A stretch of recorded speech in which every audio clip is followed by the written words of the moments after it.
Welcome to my set review for Outlaws of Thunder Junction. This is part 1. We'll be covering white, blue, and black. And their first impressions, so they are, likely to change, but I always like to go through. It is tradition that on Thursday and Friday, we start getting ready for the pre-release. And so just really quickly, my grading scale is S is a absolute busted bomb that you're going to pick up like every time that you can possibly can. A is going to be a super bomb as well. B is going to be what you look for the majority of your deck. C is going to be filler, something that you're okay playing but not super stoked about. D is then going to be situational filler, and F is going to be unplayable. So let us begin. All right, so first up here, we've got another round, which is a sorcery for double X, 2 colorless and a white. Exile any number of creatures you control, then return them to the battlefield under their owner's control. Then repeat this process X more times. Whoa. Okay. So for 5, we can blink everything. Has to be yours, though. Interesting. Let's see. So that's going to be 5 to blink everything. I feel like this is more of a constructed card. Not entirely unplayable, but depends on how many ETB effects there are. It's immediate. It's not until they don't return at end of turn, so it's just blinks. You can also protect yourself from like a wrath, although it's a sorcery. Yeah, okay. I'm gonna go with giving this one the D. I don't think it's unplayable, but I think it's close. Archangel of Tithes. So this is still a... Sorry. Trying to get my... Okay. Archangel of Tithes is a mythic angel for 1 triple Pip White. As long as Archangel Tithes is untapped, creatures can't attack you or planeswalkers you control unless their controller pays 1 colorless for each of those creatures. You get a 3/5 flyer. As long as Archangel of Tithes is attacking, creatures can't block unless their controller pays 1 for each of those. Wow. Yeah, okay, so that's a bomb. I'm going to give this an A just because of the triple Pip White. That's going to make it a little bit harder. That's a pretty decent tax, and they don't have an answer for it. They're going to be pretty sad. Armored Armadillo. We've got ourselves a common here. Creature Armadillo for 1 white is a 0/4 with Ward 1. 3 and a white, Armored Armadillo gets +X/+0 until end of turn, where X is its toughness. So for 4, you can turn it into a 4/4, and then gonna have, that comes up the early game, 0/4. I'm gonna give this one a D to start out with. It doesn't. It does. The mana sink is tempting to put it up a little bit higher. And it depends on how controlling or aggressive the set is. Aven Interrupter, 1 double Pip White. It's a flash flyer. When it enters the battlefield, exile target spell. It becomes plotted. Its owner may cast it as a sorcery on a later turn without paying its mana cost. Spells your opponents cast from graveyards or from exile cost 2 more to cast. So, is this a... You could use this to plot something to save one of your creatures. Kind of delays it. Has to be on a later turn, so it does like delay it. And then the spells, I'm not sure if a plotted spell is exiled. I don't know if they're going to have to pay 2 to cast it later. But it's enough to like delay, and it's a 2/2 flash flyer, so... I think that's going to be okay. I'm going to give that one a B. Bounding Felidar is a 4/7 for 5 and a white. Is uncommon cat Beast Mount. Whenever Bounding Feldar attacks while saddled, put a +1/+1 counter on each other creature you control. You gain 1 life for each of those creatures, and then saddle 2. So you can tap any number of creatures you control with power, with total power 2 or more, and then this mount becomes saddled until end of turn. Saddle only as a sorcery. So it's kind of like crew, except for you can do on your opponent's turn. So you can only saddle during your turn. Okay, so you have to tap all of your creatures, but putting a +1/+1 on them is not bad. You gain 1 life for each of those creatures, and this is a recurring thing over and over, and a 4/7's, that's a decent booty. I'm going to give this one a C. It's a little bit expensive. It's 6-drop. If this was like a 5-drop, maybe a little bit smaller stat block, I'd be okay, let's do this. 6 drops, it depends on how fast the format is again. So I'm going to give this one a C. I do think that, especially in the mount deck, I'm going to like that. Bine Intervention is 1 and a white for an instant. Destroy target artifact or creature. Its controller creates a 2/2 white Ox creature token. Okay, so you can shoot your own thing that's going to die to get a 2/2 out of it. Fizzle whatever they're going to do. Not great, but it's okay. Usually things that destroy and then replace it with a 2/2 are okay, but not great. So I'm going to give this one a C. Depends on how many good artifacts there are and how many good bombs there are. Hey, Coordinator, how you doing? All right. I think that one's going to be like, I bet there's going to be, usually removal starts out at like a B, right? So I think that one's going to be kind of like maybe a little bit lackluster. Bridled Bighorn is a 3/4 sheep mount for 3 and a white with Vigilance. Whenever Bridled Bighorn attacks while saddled, create a 1/1 white sheep creature token. Okay. Saddle 2, but then you get to create a 1/1 white sheep creature token. That's not bad. 3/4 Vigilance for 4 is okay as well. I'm going to give this one a C.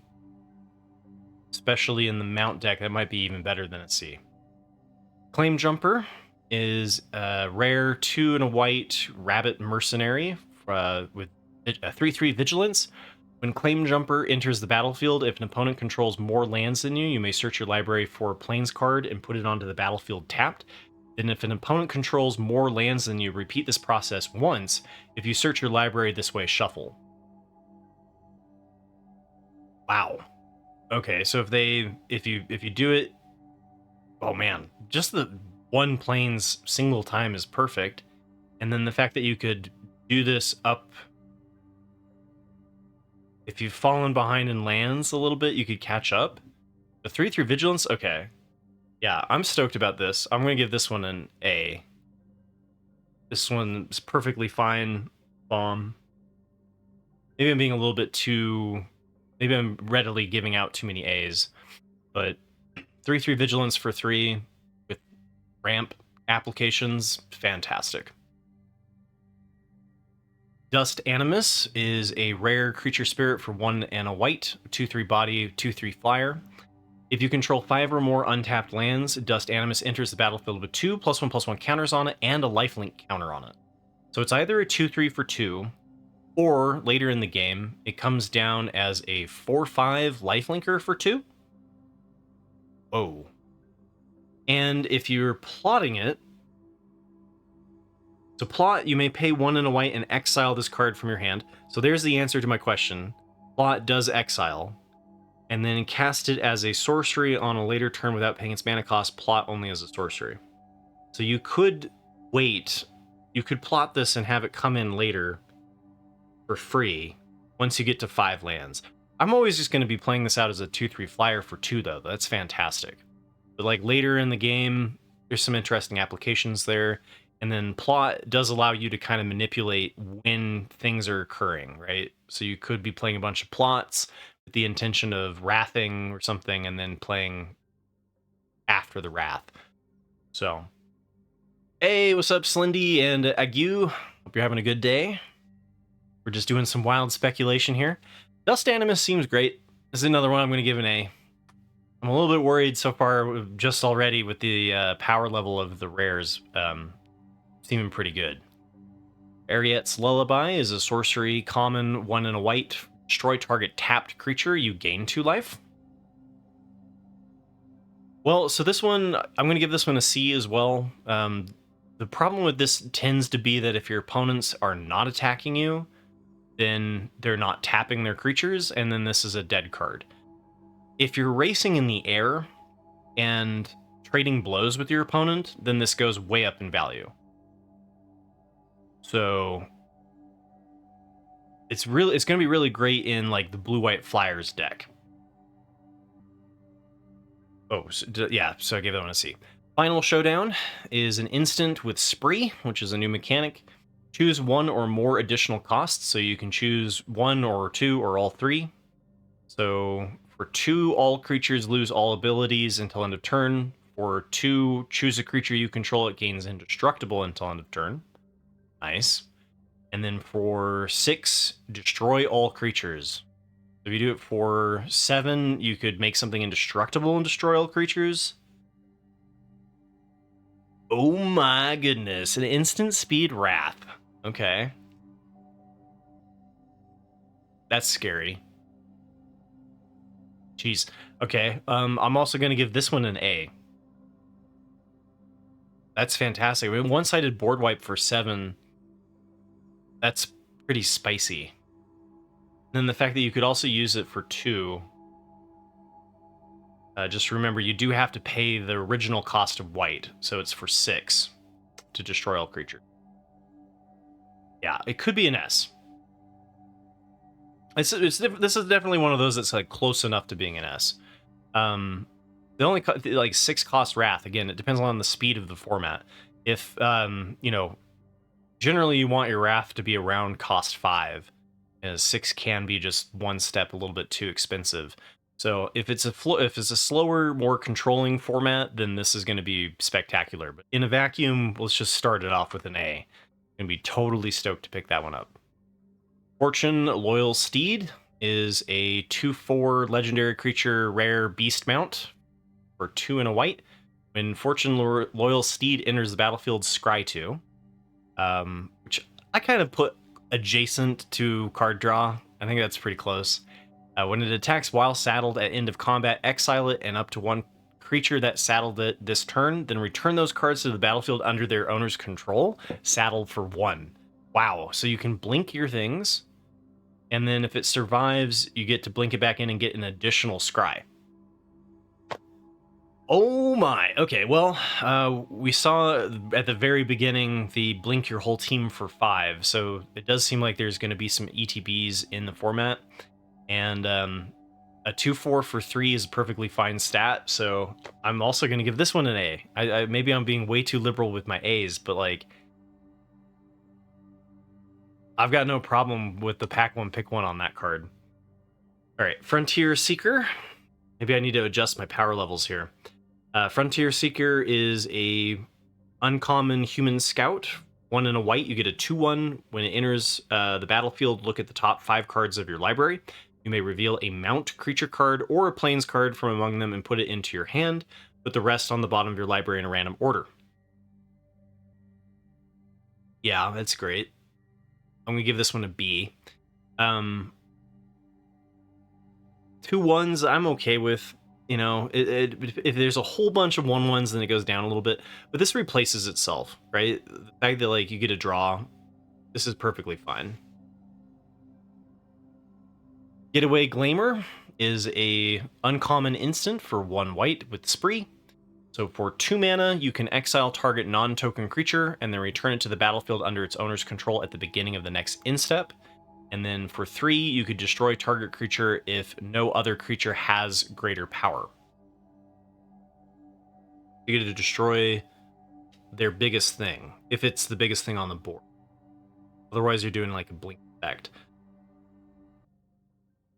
Oh, and you could blink the thing that's bigger for 4. Yeah, okay, I'll give this one a B. You blink your big dude, You destroy the thing that was slightly smaller than your big dude, and then your big dude comes back. So, High Noon.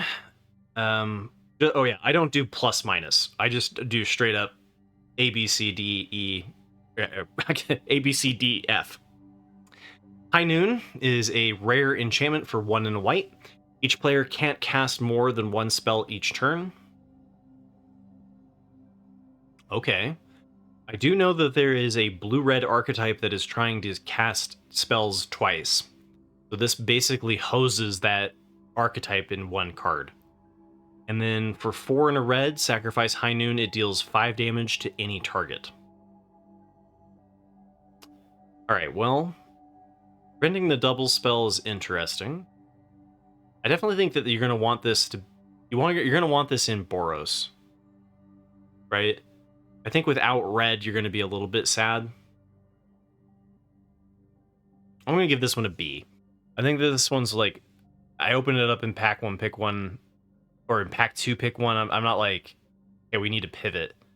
So maybe I've gone too high up on my A's already for the rares, but this one feels a little bit lower, so I'm going to give this one a B. Holy Cow is a common Ox Angel for 2 and a white with a flash flyer. When it enters the battlefield, you gain 2 life and scry 1. Okay, so we're already seeing some interesting ETBs. A 2/2 flash flyer for 3 is perfectly fine in my book. I'm going to give this one a B. Might be a little bit high, but I tend to be a little bit high on Wind Drakes. Inventive Windsmith is a common dwarf artificer for 2 and a white, 2/4. At the beginning of your instep, if you haven't cast a spell from your hand this turn and Inventive Wingsmith doesn't have a flying counter on it, put a flying counter on it. Okay, so there's an archetype that does the if you haven't cast a spell from your hand, and the 2/4 stat block is fine. I'm going to give this one a C. It could be better in that archetype specifically because a 2/4 flyer for 3 is pretty good. Yeah, so like a B specifically in its archetype, a C otherwise, right? Like if you're just going to be playing a 2/4 for 3 is not bad. So we're seeing some good defensive stat blocks early, which means that I think it's going to, so far, if white's telling us anything, it's going to be a little bit slower. We'll wait until we see red, though. When Lassoed by the Law is an uncommon enchantment for 3 and a white. It enters the battlefield, exile target non-land permanent opponent controls until Lassoed by the Law leaves the battlefield. So your classic O-ring. When it enters the battlefield, create a 1/1 mercenary creature token that has tap, target creature you control gets +1/+0 until end of turn, activate only as a sorcery. So Lassoed by the Law, this one's going to be, this is fine. This is a B. The fact that it comes with a body might even put it over the top. Because this sort of thing, unless there's a lot of enchantment hate in the set, tends to be particularly good. And yeah, exile for 4 is fine, and with upside. So, B on that one. Mystical Tether. We've got a common enchantment for 2 and a white. When you may cast Mystical Tether as though it had flash if you pay 2 more to cast it, so for a total of 5. When it enters the battlefield, exile target artifact or creature opponent controls until Mystical Tether leaves the battlefield. Wow, wait, so we're getting an O-ring. We're getting an enchantment O-ring at common? Yeah, okay, I'll give this one a B. That's great. And the fact that you, like, later, if you do have the mana available, you can use it as an instant. That's great. There are synergies with... So anytime that you target something of your opponent, you're committing a crime. So keep that in mind as well. Nurturing Pixie is an uncommon fairy rogue for 1 white, 1/1 flyer. When Nurturing Pixie enters the battlefield, return up to 1 target non-fairy, non-land permanent you control to its owner's hand. If a permanent was returned this way, put a +1/+1 counter on Nurturing Pixie. So you can just do it as a 1/1 flyer, and then if you do bounce something that has an interesting ETB that you want to cast again, you get to put a +1/+1 counter on it as a 2/2 flyer. A lot of times this is just going to be a 1/1 flyer. I'm gonna give this one a C. Generally, the flyers can be good. It depends on. We haven't seen any. We haven't seen green yet, which has a ton of reach flyers, but I think this is gonna be okay. Has to be a non-land permanent though, so you can't just bounce a land from your hand or from the board. I think that it could be somewhere between a C and a D. Amanport Vigilante has double strike as long as you've committed a crime this turn. So that was what I was talking about. Targeting an opponent, anything they control, and or cards in their graveyard is a crime. So as long as you're doing the crime theme, then this is a 2/2 double striker for 2. Wow, the power level of this set. Okay. I'm fine with a grizzly bear that has upside, right? And that's pretty good upside. So I'm going to give this one a B. I tend to be high on 2-drops and grizzly bears, though. Notably, if you have like the 2/4 on 3 at common, though, then your uncommon's just going to trade with it. But in combat tricks, don't commit a crime because you're targeting your stuff. So we'll see. That was going to be. We'll see how this plays out. Sorcery. One Last Job is a rare sorcery for 2 and a white. Spree. For 2 additional, you get to return target creature card from your graveyard to the battlefield. So for a total of 5, you get a resurrect. For a total of 4, you get a return target mount or vehicle card from your graveyard to the battlefield. And then for a total of 4, return target aura or equipment card from your graveyard to the battlefield attached to a creature you control. Okay, so Reanimator stuff for 5, that tends to be on point. That's about what you would expect. And then for 6, you get 2. And then for 7, you could get the whammy of all 3. I'm gonna give this one a B. I don't think that this one's just absolutely huge. Could be slightly better in the mount or vehicle department. Yeah, there's some good reanimations. Hey, what's up, Slick? Yeah, I like the flavor of this, right? Western flavor is pretty awesome. Outlaw Medic is a common human rogue for 1 and a white. You get a 1/3 lifelinker, and then when Outlaw Medic dies, draw a card. Okay, so we're seeing a lot of defensive cards in white.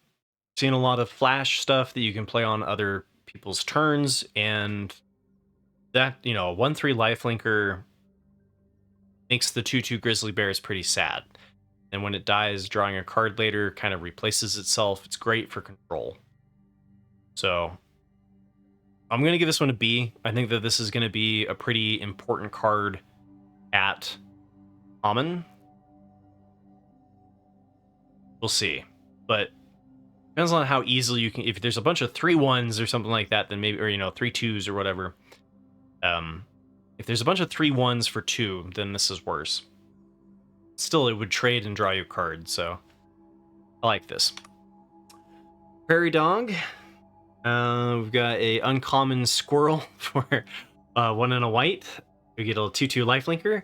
At the beginning of your instep, if you haven't cast a spell from your hand this turn, put a +1/+1 counter on Prairie Dog. Okay. White is definitely doing the haven't cast a spell. So blue-white is the one I think that's doing that. And then for 5, until end of turn, if you would put 1 or more +1/+1 counters on a creature you control, put that mini +1 +1/+1 counters on it instead. Yeah, so that's great. So for 5, you could just mana sink this if you're not playing spells, and then it grows by 2 +1/+1 counters, not to mention what else is growing as well. So that seems like kind of a great one, and I'm fine with the 2/2 lifelinker for 2 as well, so I'm giving that one a B. Prosperity Tycoon, we've got a 4/2, we've got an uncommon human noble for 3 and a white. It's a 4/2. When it enters the battlefield, create a 1/1 red mercenary creature token with tap. Target creature you control gets +1/+0 until end of turn. Activate only as a sorcery. We get 2 cards in 1. So 5/3 over 2 bodies. Okay, and then you can sacrifice a token. Prosperity Tycoon gains indestructible until end of turn. Tap it. Ooh, baby. Very nice. Okay. I'm giving this one a B. I tend to like the 2-for-1 cards. Getting the 1/1 token is pretty valuable, and then it is a little bit on the sad part that like it gets blocked by a 2/2, which could be kind of problematic. But being able to sacrifice the token, you could then trade that 2/2, and then on defense it works pretty well. Being able to trade into 4 toughness, so I like that. I'm down. With that art, Ula? Yeah, I agree. The Ula is saying you can almost hear the piano stop playing as the saloon doors swing open. Yeah. For sure. Or it's almost like a business deal too, right? Prosperity Tycoon, it's like they're about to open up a saloon together. Requisition Raid, we've got an uncommon sorcery for 1 white with Spree. Destroy target artifact. Okay, so bam, right there is the answer to why we have an O-ring at common. So we have at uncommon, we have a disenchant. And you can destroy an artifact and an enchantment for 3. And then you could also put a +1/+1 counter on each creature target player controls. Well, that was good with Fuss, right? You remember Fuss for 2 and a white in the set we just played was pretty good. Depends again on kind of how the stat blocks line up with each other. That one was really good because everybody was playing colorless 2/2s, and then you'd make your 2/2s into 3/3s and trade in your favor. If the stats are not as even, if you've got more of these like 2/4s and 4/2s, it could work out a little bit worse. But the fact that this is also an enchantment removal, and we've seen O-ring, an O-ring at uncommon as well as common and white, this one's a B for me. Rustler Rampage, we've got a white, for 1 white, get a uncommon instant, Spree, untap all creatures, target player controls, or target creature gains double strike until end of turn. So for 3, you can untap everything and give something double strike. So it's like pseudo vigilance and double strike on something. But even for 2, just giving 2 to give something double strike until end of turn is okay. Again, if you're focusing on your creature, it doesn't commit a crime. But it's unblocked, it's instant speed, right? And you can make this pop for a fair amount of damage. So we're going with a B. Shepherd of the Clouds. We've got a uncommon Pegasus for 4 and a white. You get a 4/3 flying vigilance.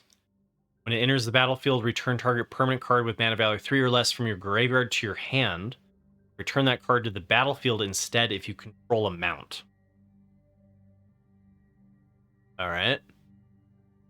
I mean, a 4/3 vigilance flyer for 5, I'm not upset about that stat, right?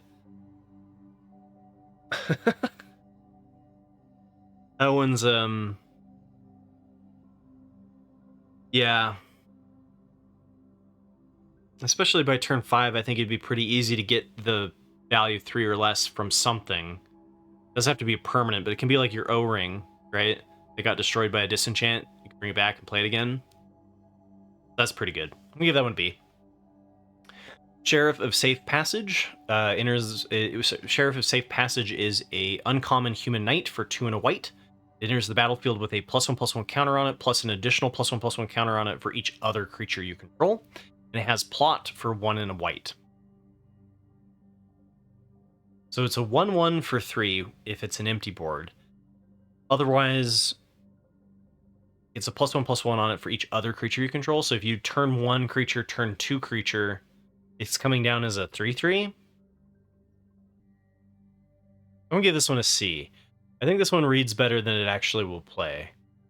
Because, like, if you're not doing anything until turn 3 and this is your first play, it's really bad. But in the plot deck, it's probably okay. Stagecoach Security. When it enters the battle, you get a common human soldier for 4 and a white, a 4/5. When it enters the battlefield, creatures you control get +1/+1 and gain vigilance until end of turn. Okay, so we've got lots of ETBs. I wonder how many cards in general, just like how many have ETBs. I might have to go up on my first one that I said that was for constructed. +1/+1 and vigilance on a pump, and it has plot, so you can do it earlier, but kind of at the cost of losing tempo. Gosh, okay, I think I'm gonna give this one a B as well. Give it like a board pump +1/+1 on a 4/5. I don't mind a 4/5 stat block. Probably like it more than I should. Yeah. Okay, I'm gonna give this one a B as well. I think this one's a decent common. Steer clear. Got a common instant for 1 white. Deals 2 damage to target attacking or blocking creature. Steer clear deals 4 damage to that creature instead if you control a mount as you cast the spell. So a mount doesn't have to be saddled, right? A mount is like a creature type. 1 white, you get to deal 2 damage to target attacking or blocking creature. It's 4 damage if you control a mount. I'm gonna give this one a D unless you're in the mount deck. Especially because what we've been seeing here are higher toughness stat blocks already. So, especially for it being at common, I think I'm going to be avoiding this one unless I'm in the mount deck. Sterling Keykeeper is a grizzly bear, so you get a human mercenary for 1 and a white. You get a 2/2 that later has 2 colorless and tap target non-mount creature. Okay, well, white mount is kind of looking like a good place to be. So if mount turns out to be good, then there could be a lot of stuff that's already a mount creature, and then this is just a grizzly bear. The grizzly bear is okay with me. I'll start this one off with a C. Sterling Supplier is a common bird soldier for 4 and a white. You get a 3/4 flyer. When it enters the battlefield, put a +1/+1 counter on another target creature you control. So it can't target itself. So if you have an empty board, then you get a 3/4 flyer. That's pretty sad. But a 4/5 flyer, if you do have something on the board, is pretty good. Yeah, I'll give this one a C. It's a little bit, a 5-drop. You can't have a whole bunch of 5-drops, but I think that one's fine. It's a flyer, which I think, blue-white tends to be a flying deck, and might be a counters deck as well. Take Up the Shield is a common instant for 1 and a white. Put a +1/+1 counter on target creature. It gains lifelink and indestructible until end of turn. Oh boy. Okay, well, we've got kind of like a snakeskin vial, but veil, but instead you get like indestructible and lifelink. Again, if you're targeting your cards, you're not committing crimes, but you get to save this from their removal, and then yeah, this could swing in a really great way. I'm gonna give this one a B. It might be too high for combat trick, but I tend to rate these pretty highly at the beginning, at least, just because of being able to eat something. And then it's also a +1/+1 counter. It's not bad, the counter's permanent, and to have additional synergies, those counters. Thunder Lasso is an uncommon equipment for 2 and a white. It enters the battlefield, attach it to target creature you control. Equipped creature gets +1/+1. Whenever a equipped creature attacks, tap target creature defending player controls. Get a remove a blocker, get a +1/+1. It's pretty good. The equip cost of 2 is a little bit rough. So I don't tend to like equipments that have an equip cost of 2. It's just is too expensive, especially with how much targeted removal we're seeing. So I'm gonna give the Thunder Lasso here a D. I don't think it's unplayable, but unless you have equipment synergies and things like that, I think it's a little bit more expensive than I'd like to play. The fact that it equips for free when it comes into play originally is good, but Trained Arnix is a common cat beast mount for 1 and a white. When it get a 3/1, whenever Trained Arnix attacks while saddled, it gains first strike until end of turn, and scry 1, and it has saddle 2. So you play 3/1, and then on turn 3 you play anything with power 2 or more, and then you're attacking him with a 3/1 first strike early on.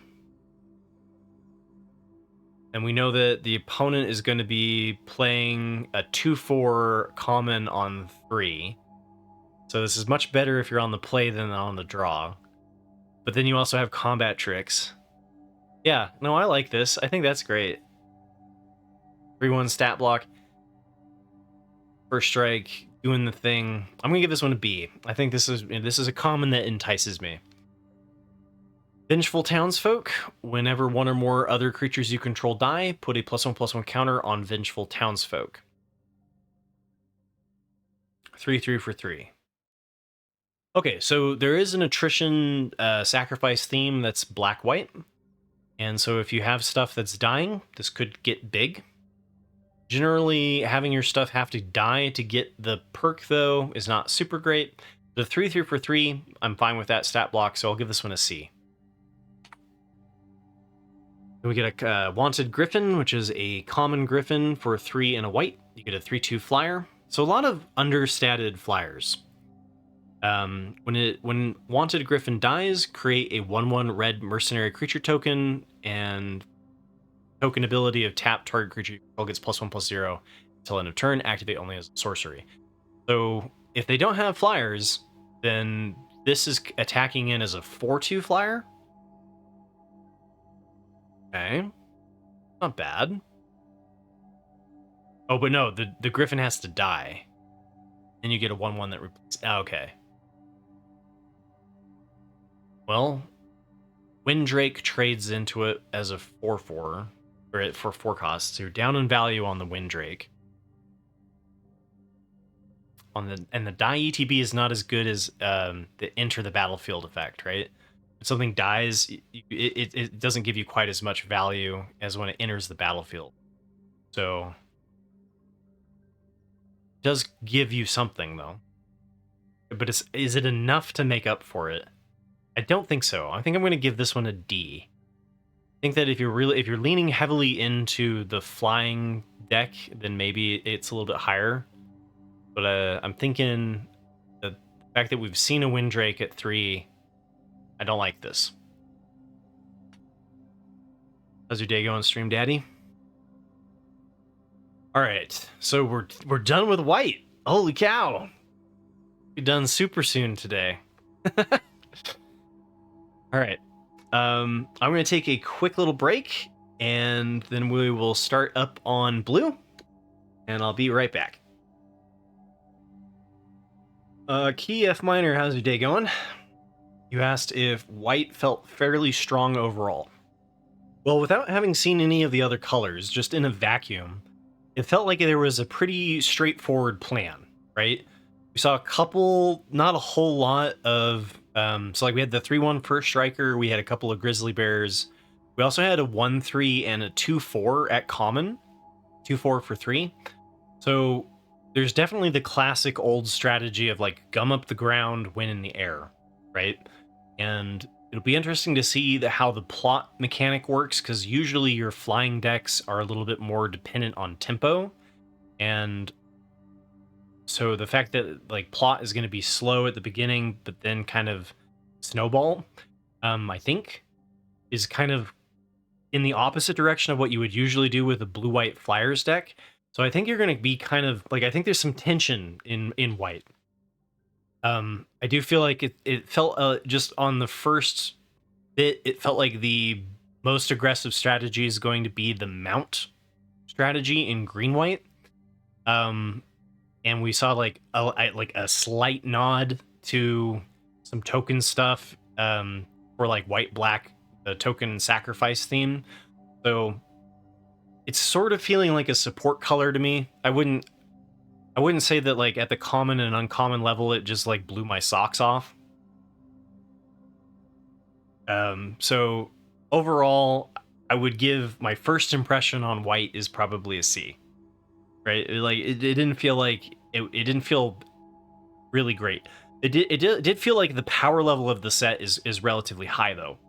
Right? Looking at the rares at the beginning, there were so many rares there where it was just like, wow, I'm giving out. Sometimes I go through the rares and I'm like, I give out 1A, and this time it felt like there were plenty of pack one pick ones. Like maybe I'm just feeling like giving out a lot of A's, right? But There were a couple of standout commons too that I'd be happy to have. So, there was some strong removal, but also kind of weak removal, right? Like, so we saw some situational removal that was not particularly good. I gave the O-rings a B, but that was because I didn't see that there was a disenchant. At least the disenchant was at uncommon. So it's got good removal, but it's not like the best removal we've ever seen. Kind of saw situational removal and then enchantment removal. But anytime that you see an O-ring at common for 3, you know, that's got my interest. So, yeah. I'm liking the flavor of the set, though, and I'm you know, I think I feel like I have a good idea what green-white's doing and blue-white's doing. The red-white felt a little unsupported. Maybe it's going to be better in red than it is in white. Because if I remember off the top of my head, the red-white is the mercenary aggro deck. And that one kind of felt unsupported from white. We saw some mercenary tokens, but we didn't see like a whole bunch. All right, so now that we have concluded with white, let's move on to blue. We got Archmage's Newt, which is a rare salamander mount for 1 and a blue. Whenever Archmage's Newt deals combat damage to a player, target instant or sorcery card in your graveyard gains flashback until end of turn. The flashback cost is equal to its mana cost. That card gains flashback 0 until end of turn instead if Archmage's Newt is saddled. Okay, so you can play something for free from your graveyard if you're saddling it. The mount synergies, I think mount is green-white, so kind of like a Bant space. Maybe this is an off-color kind of thing. But I know blue-red is doing the double spell, and so being able to give something flashback that could fit into blue-red as well. Saddle 3 is kind of expensive, though. I'm going to give this one a B. I don't think that this one's the one that I'm just like super stoked about. It's a grizzly bear, but it's got a high expensive saddle cost, and if you don't have anything in your graveyard, then it's just a grizzly bear. So, start this one off with a C. Oh, sorry, with the B. It's still a good card. It's decent enough. And potentially just completely devastating if you're replaying all of your removal again from your graveyard. Right? So, Canyon Crab. It's not a standalone, though. Canyon Crab is an uncommon crab for 1 and a blue. You get a 0/5. Canyon Crab gets +2/+0 until end of turn for 1 and a blue. At the beginning of your instep, if you haven't cast a spell from your hand this turn, draw a card, then discard a card. Okay, well, so the plot deck in blue-white is playing very defensively. So we've seen some very defensive cards. This is at uncommon. The problem with this sort of thing is that, like, I guess you could threaten to turn this into a 4/2 or 4/1, so it could trade up, but it's going to cost mana to do so with the mana sink. Question is whether or not the archetype's going to be too slow for the aggression. The 0/5 that gums up the board pretty well. I'm going to give this one a C. I think that it's not going to go into every blue deck, right? But if blue is taking a little while to set up, then this gums up the ground pretty well. But I don't think that it's just going to be overwhelmingly powerful. That's a big booty, though, for 2 mana. Daring Thunder Thief is a common turtle rogue. For 3 and a blue, you get a 4/4 flash. Daring Thunder Thief enters the battlefield tapped. Huh. Okay, well, I was really stoked until that enters the battlefield tapped part. But we do know that this is great for that kind of deck that wants to be playing things on your opponent's turn because of the flash. But hey, what's up, Merc? A 4/4 for 4 in blue at common, yeah, is pretty good. 5/6 flash giant from Kaldheim. I don't remember that one. Undersea Invader, 4 double pip blue, giant rogue for 5/6 flash, enters the battlefield tapped. How did that play? That's understated though, slightly, and double pip blue. So that one should be worse than whatever Daring Thunder Thief is. I'm gonna give this one a C. This is fine. If we know it fits into the don't play spells on your turn archetype. And hey, what's up, 64-bit Link? Don't worry, it'll be available on YouTube. If you missed the White review, it will all be available later. Oh, I don't know if my bots did I turn on my bot today? Hold up, let me get that. Had the same casting cost as Run Ashore. Yeah, I think this will play out a little bit better. I mean, just a 4/4 for 4 is okay. So I think I'm going to give this one like a C, which is a pretty standard spot for a common. It might even be worth, might even be a little bit higher, flirting with the B range if you're specifically in the blue-white, like, flash deck, right? Here we go. My bot's actually up and running now. Okay. So yeah, let's give this one a C and move along. Deep Muck Desperado is a uncommon Homerid mercenary, lobster mercenary. We've got a 2/4 for 2 and a blue. Whenever you commit a crime, which is again targeting your opponent, anything they control, and or cards in their graveyard, each opponent mills 3 cards. This ability triggers only once each turn. Okay. Will there be a mill deck? So the crime archetype is Dimir, black, and that's, there have been Dimir mill decks in the past. Again, a 2/4 for 3 is a great defensive. So we're seeing white and blue feel very defensive to me. That's what it's feeling like to me. So am I happy to play a 2/4 for 2 and a blue that could potentially mill my opponent out in an attrition style format? Sure. Am I super stoked about opening this? No. So I'm going to give this one a C. If there turns out to be a mill strategy that's really just like doing its thing in Dimir, then I could see going up higher on this. But it would be specific to that archetype. Djinn of Fool's Fall is a common Djinn for 4 and a blue. You get a 4/3 flyer, and it has plot for 3 and a blue. So if you cast the plot thing, it doesn't count as casting a card, because you're doing an activated ability, right? It's like channel. So this is, gonna work in the blue-white deck, and the blue-white deck does have this kind of plot flyer theme. So I think you're gonna want one of these in that archetype. Outside of that archetype, though, a 4/3 flyer for 5 is not particularly good. So I'm gonna say that this one is a D. And if you're in the white-blue deck, then it's probably a C. But overall, I don't think this is the kind of thing that I'm going to want to throw into all of my blue decks. Double down, we've got Mythic Enchantment for 3 and a blue. Whenever you cast an Outlaw spell, copy that spell. Outlaws are assassins, mercenaries, pirates, rogues, and warlocks. Copies of permanent spells become tokens. Okay, so you get like a doubling effect, but you have to take the turn off. I'm really tempted to give this an F. It depends on the speed of the format. If the format's slow and blue and white have been looking slow, you would be able to double all of your creatures, and you can kind of make it back, right? But if it's one of those sets where, like, if you take a turn off, you lose, then this is going to be really bad, right? So I'm going to give it a D. I think that it's one of those that, like, it's never going to be something that I'm just like super stoked about. And there's an outlaw theme, probably. Let's see.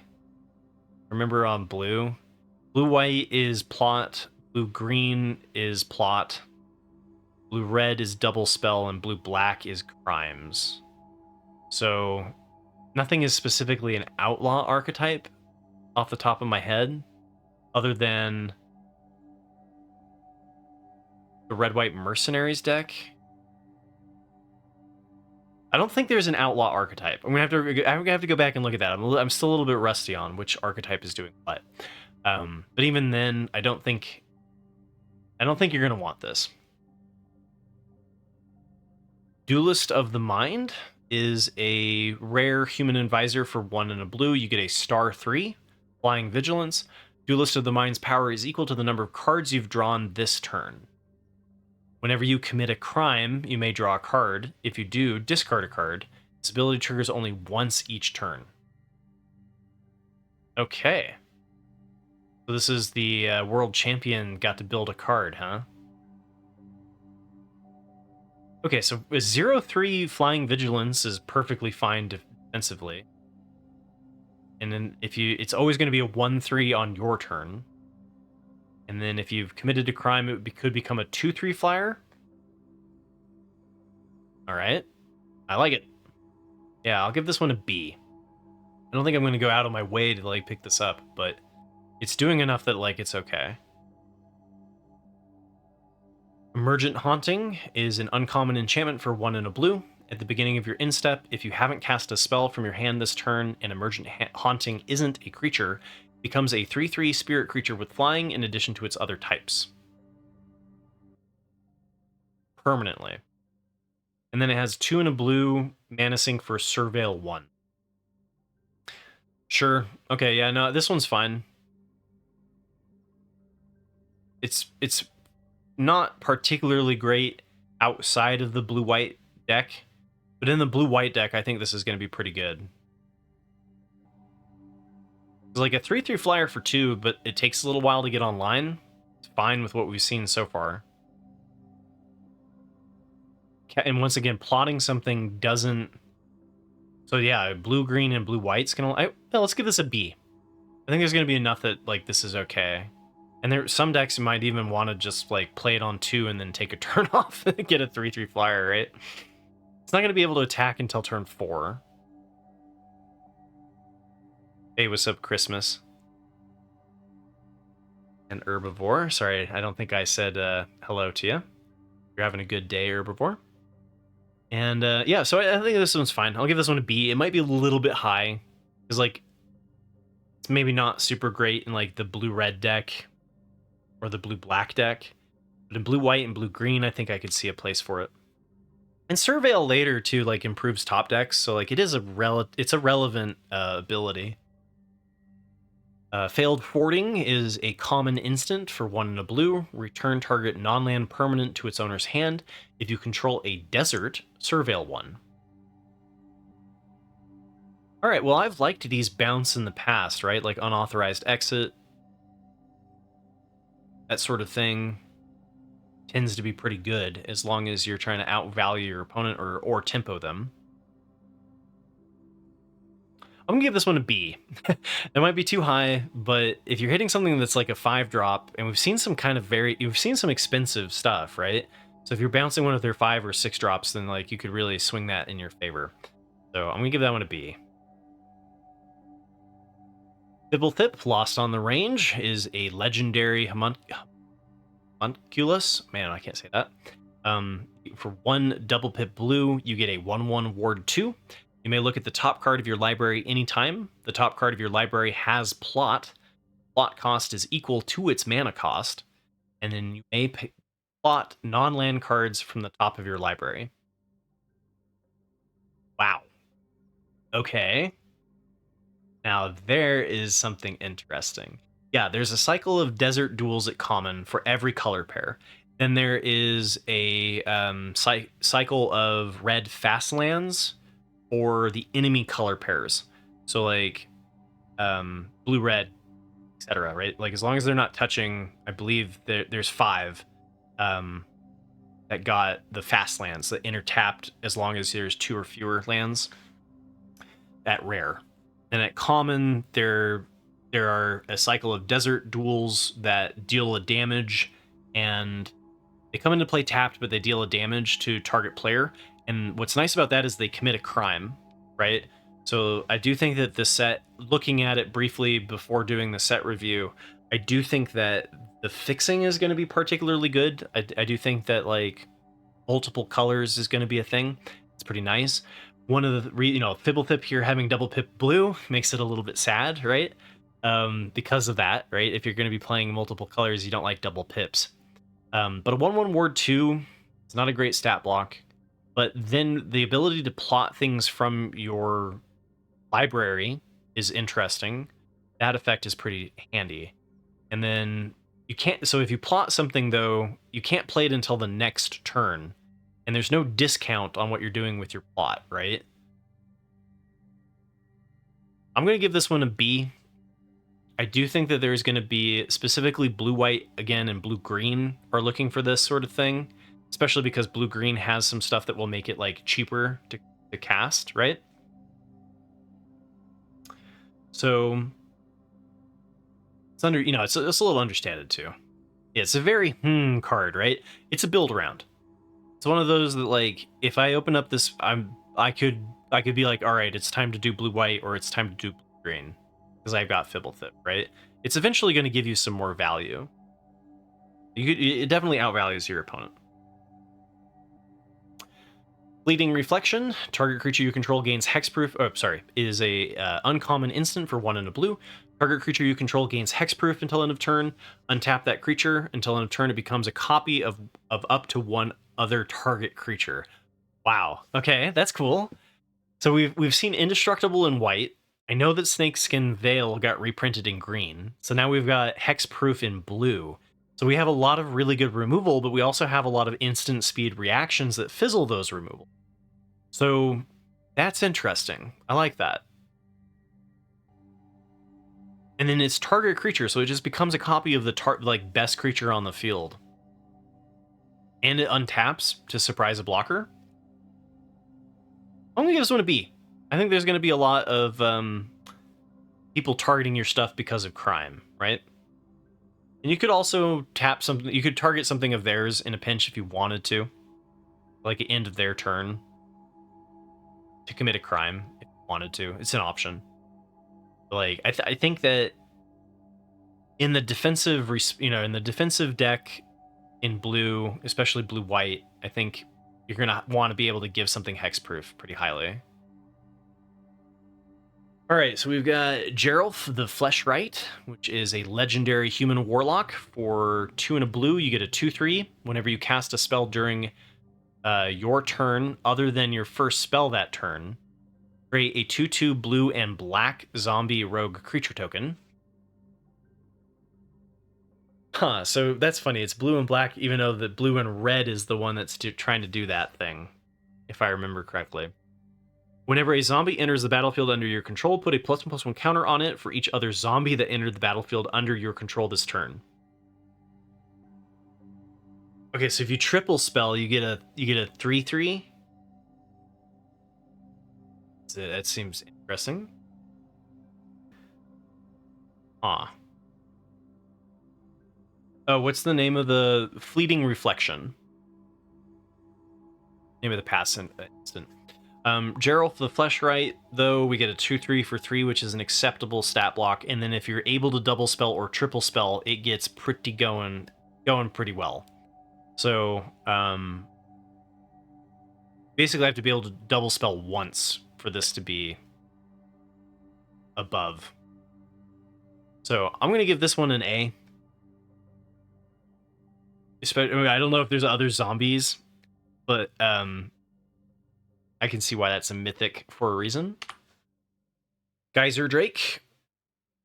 We got a common Drake for 2 and a blue. We get a 2/3 flying. As long as it's not your turn, spells you cast cost 1 less to cast. Well, Wind Drake be damned. Oh no. I think I gave the Wind Drake earlier like a B or a C. Geyser Drake is just straight up like, hey, look what I can do at common. You get a 2/3 flyer for 3 at common. Okay, well, this is my favorite blue common. Hands down. I'll give this one a B. As long as it's not your turn, spells you cast cost 1 less to cast, which works really well for the blue-white flyer deck as well. So Are there enough zombie cards to get those counters with only 2 spells? I don't know. And are they reprinting Wind Drake in OTJ? I believe there was a Wind Drake already in white. And this one is better than a Wind Drake. So I'm going to give that one a B. That one seems great. Harrier Strix, you get a 1/1 flyer. When it enters the battlefield, tap target permanent. You've got 2 and a blue to draw a card, then discard a card. Alright, so white had a 1/1 flyer, and now blue has a 1/1 flyer.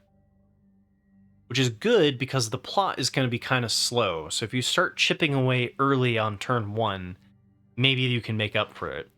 But I'm still not super stoked on this. I'm going to give this one a C.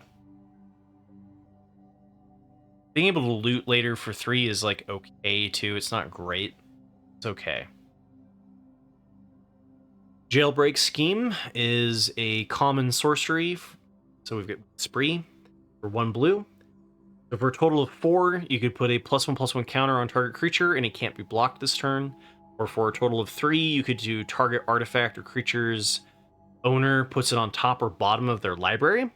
And then for 6, you could do both. So for 3, though, target artifact or creature's owner puts it on top or bottom of their library. That alone gives this a B. And then the fact that you can do this for 4 for unblockable damage is a potential win condition as well. So I like that. And being able to bounce something that they redraw is way better than just bouncing it to their hand. So I like this one a lot. I'm gonna give this one a B. The Key to the Vault is a legendary equipment at rare for 1 and a blue. Whenever equipped creature deals combat damage to a player, look at that mini cards from the top of your library. You may exile a non-land card from among them, put the rest on the bottom of your library in a random order. You may cast the exiled card without paying its mana cost. And it's not plot, so you can do that, you know. If you exile an instant, you can instantly play it.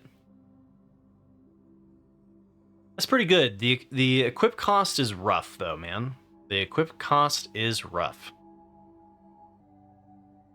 Is the equip cost too high for this card, right?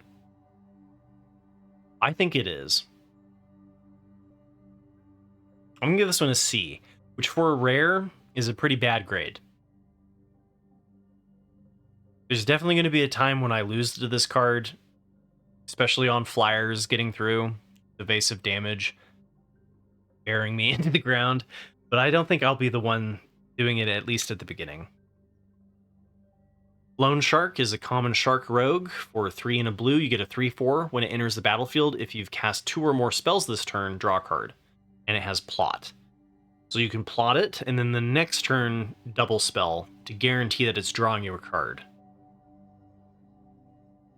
Yeah, and then if you need it, you can just play it out as a 3/4 for 4.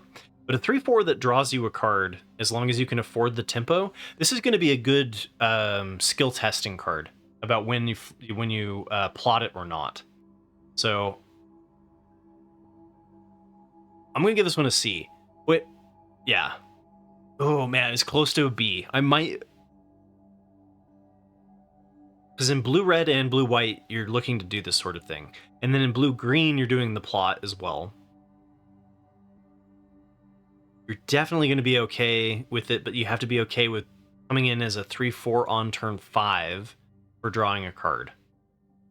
And turn 5 is a very important turn. That's when card advantage starts to be more important than tempo. So it's a well-designed card. Pick it as a 4-drop, have the plot be 4, and then casting it on 5. I don't know. I like this. I like this enough. I'm going to give it a B. It's close. Maybe B is a little bit too high, but like, I think I'm going to be interested in checking out the Lone Shark. Hey, what's up, Snago? Yeah, we're doing a review today. Marauding Sphinx. Got an uncommon Sphinx Rogue for 3 double pip blue. Get a 3/5 flying Vigilance Ward 2. Okay. Whenever you commit a crime, Surveil 2. This ability triggers only once each turn.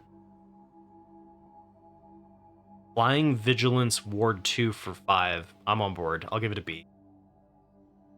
That's gummed up everything that we've seen in the flying department so far. We saw 4 power, but like you're just gonna be able to tack in with this over and over, and then it's got crime synergies for a little bit of like improving your top deck on 5. I like it.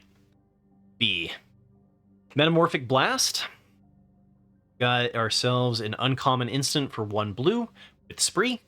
So for 2 until end of turn, target creature becomes a white rabbit with base power and toughness 0/1. Okay, it's good.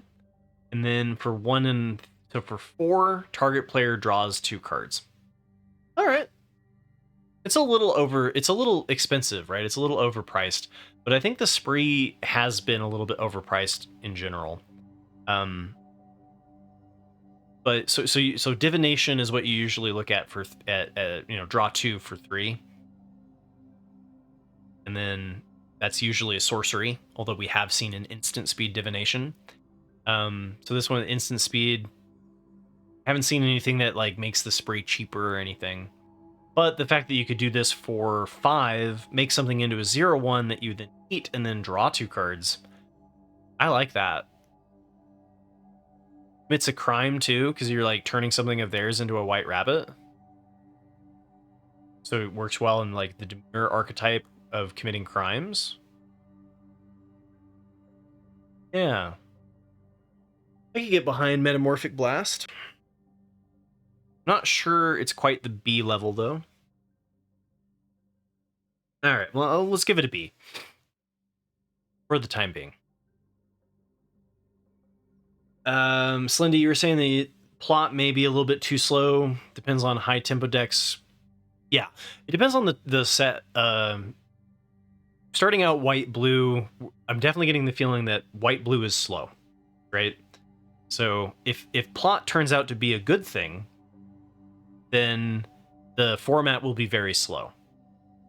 It's possible that the format will be very fast, and if that's the case, then then the plot is going to be a terrible mechanic, right? It's like you can't afford to take turn 4 off to then play like double spell on 5 and draw a card if you're not playing for value, right? And if it's like suspend, if it's like suspend, usually you see a cheaper cost. So plot isn't necessarily cheaper though, and suspend had haste, right? So it's going to be similar to suspend, but like suspend was a way to gain value by discounting the price of your card and then making it up later off of your tempo, right? This one feels a little bit less like that and a little bit more towards like synergies, where like you're going to be able to make up your lost tempo if you're playing the synergies around the plot archetype. And it'll kind of depend on how much. We've seen good blockers in white and blue though. So Nimble Brigand is a uncommon human rogue for 2 and a blue. You get a 1/3, so understated. Can't be blocked if you've committed a crime this turn. Okay. And then whenever it deals combat damage to a player, draw a card. All right. Yeah, no, we've seen this before, right? The 1/3 unblockable creature that like has curiosity built into it. I like this sort of thing. And especially if you're playing like the Attrition deck of Demure, you're going to want to be dealing damage and drawing a card. So, yeah, I'll give this one a B. I haven't seen anything that's just like a mythic level uncommon, mythic level uncommon yet. I haven't given anything an A to uncommon yet. Outlaw Stitcher is an uncommon human warlock. For 3 and a blue, you get a 1/4. When it enters the battlefield, another defensive stat, right? When it enters the battlefield, create a 2/2 blue and black zombie rogue creature token. Then put 2 +1/+1 counters on that token for each spell you've cast this turn other than the first. So blue-red is the one that's trying to do double spells. So the fact that you're getting blue-black zombies is interesting. All right, so it automatically creates a 2/2 blue and black zombie creature token. You're getting a 3/6 worth of stats for 4. I was just talking about how I haven't looked at a mythic level uncommon yet. And that token becomes a 4/4, so you get a 5/8 worth of stats for 4 if it's the second spell you've cast. Oh, and it's 3 and it's got plot. All right. I'm doing it. I'm going with an A. I think this is going to be a good one. I'm fine with it just as a 3/6 too for 4.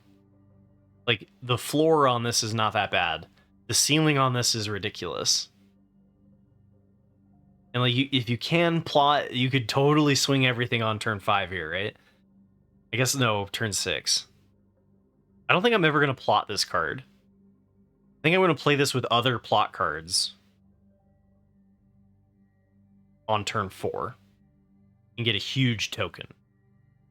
I guess if they kill the token, then you're just getting a 1/4. But still, I don't know.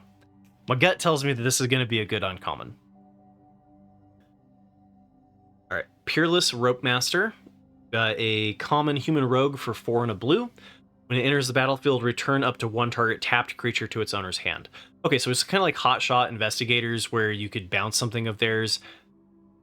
The problem is that it has to be tapped, and that's a big ouch, right? So I'm gonna give this one a D.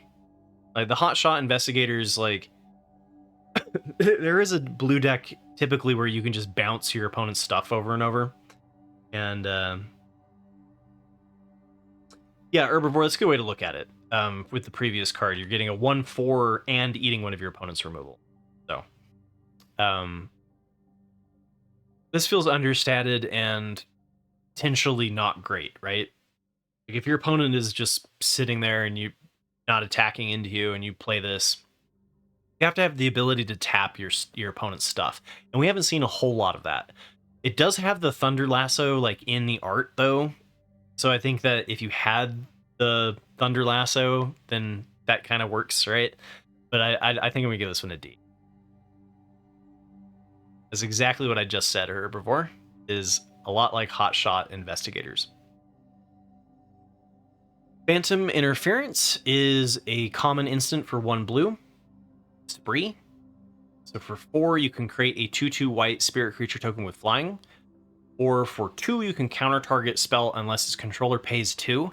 And then for 5, you could do both. All right. Quench is Quench, baby. I love Quench. I'm giving this one a B. Counter target spell unless its controller pays 2. I've been happy with Quench all the time, especially in defensive decks, right? Plan the Heist is an uncommon sorcery for 2 double pip blue. Surveil 3 if you have no cards in hand, then draw 3 cards, and it has plot for 3 and a blue. All right, 2 double pip blue for drawing 3 cards after Surveil 3. All right, so if you plot this and then get rid of every card in your hand, you have to have no cards in hand when this comes down. Draw 3 cards for, even if you're just playing draw 3 cards for 4. We've seen that before, right? We've seen draw 3 for 5, certainly. Yeah, Merc's got it. Concentrate. 2 double pip blue, draw 3 cards. So we've seen that one before.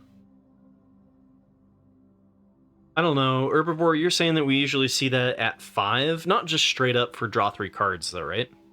Into the Feywild was, you got a 1/1 flyer. Draw 3 for 5. There's usually, it's a draw 3 and something if it's 5. Lorien Revealed, for example, had the island cycling. Yeah, there's usually a little tiny bonus, right? And like, that little tiny bonus is important, though. Because I think when we've seen straight up just draw 3 cards for 5, it hasn't been particularly... I don't know. This one seems decent enough to me. You have to be interested in doing a draw 3 on your, 4-drop. Like, not every deck's going to want it. But, like, it's going to be okay. I'm going to give this one a C. Razzle Dazzler. We've got ourselves a 1 and a blue. We've got a common human wizard at 1 and a blue. Whenever you cast your second spell each turn, put a +1/+1 counter on Razzle Dazzler. It can't be blocked this turn. All right. Right. Oh, you know, the other thing too, can you cast the spree cards without casting one of them? You have to choose one of the options, right? So I was like, you could just cast those for like a cheap one if you're not going to do anything other than just cast a spell for one. We haven't seen any cantripping spells, right? We haven't seen any that are just like one draw card. I don't know. This one feels okay. I'll give this one a C. It's going to be good in the blue-red deck. Hey, what's up, Wilder? All right. Excuse me. All right. Seize the Secrets. We've got ourselves a common sorcery for 2 and a blue. Spell costs 1 less to cast if you've committed a crime this turn. Draw 2 cards. Hey, okay, so they decided divination should be at sorcery speed. But if you've committed a crime, you can then draw 2 cards for 2. Alright, I'm a fan of divination. I'll give this one a C. And if there's cheap enough stuff for like, you know, turn 4, turn 5, it could be better than a C. But I'm going to start it off with a C. Herbivore saying that the player must choose one or more of the additional costs for the spree spells. Okay, that's what I thought. I did briefly look at the rulings, but it's, you know, it's hard to keep all of that information in your head. Shackle Slinger is a uncommon human soldier. We've got a 3/2 for 2 and a blue. Hey, it's the first 3/2 that we've seen for 3. Terrible stat block. Whenever you cast your second spell each turn, choose target creature an opponent controls. If it's tapped, put a stun counter on it. Otherwise, tap it. All right. So blue-red, it's just taps. It doesn't put a stun counter on it. It's a 3/2. I hate this stat block. I'm giving this one a D. This is not, like, it's not unplayable. It's just not something that I enjoy playing. If you're really heavily leaning into the second spell each turn, then maybe. But you're probably a spell slinger on that one anyway, and then so like how good is a 3/2 that's just tapping your opponent's stuff? I don't know. So I'm giving this one a D. I really don't like the 3/2 stat block. Hey, what's up? Achilles. I'm close. Anyway, hope you're having a good day. Welcome to my community. It does give you crime synergy. That's a good point, Herbivore, is that this does trigger crime. But blue-black is the one that's doing the crime thing. And I'm not feeling super stoked about Grixis. You know, kind of thinking about how, like, the things overlap with one another. I'm not sure. No, we'll have to see once we get to the multicolored cards, right? Yeah. Shifting Grift is a uncommon sorcery for double Pip blue. Okay, so this is the first spree card I think we've seen that has a starting cost of 2 blue, or of 2 mana. So we've got a spree, exchange control of 2 target creatures for 4. For 3, exchange control of 2 target artifacts, and then for 3, exchange control of 2 target enchantments. The bargaining card, right? So if you have like crappy cards that you could give to them, this could be fun. These ones always seem like they're going to be good, and they're definitely going to blow you, like, you know, they're definitely going to destroy some games where you have like mercenary tokens, you have like those little 1/1s, and you're going to exchange those tokens for your opponent's like 2 best cards. And we'll have to see like artifact creatures or enchantment creatures if there's anything like that. But generally, I'm not super great, right? Oh, it's not up to. It's well, you have to have two legal targets. Change control of 2 target creatures. So you get to take your, yeah, you're right. I read it wrong. I thought it was 2 for 2. It's 1 and 1, but there has to be 2 legal targets. Yeah, so you're going to be targeting your opponent's best creature, targeting your 1/1 for 4. Yeah, Sims has got a good point here. If it was an instant, it would mess up combat, which is why it's not an instant, right?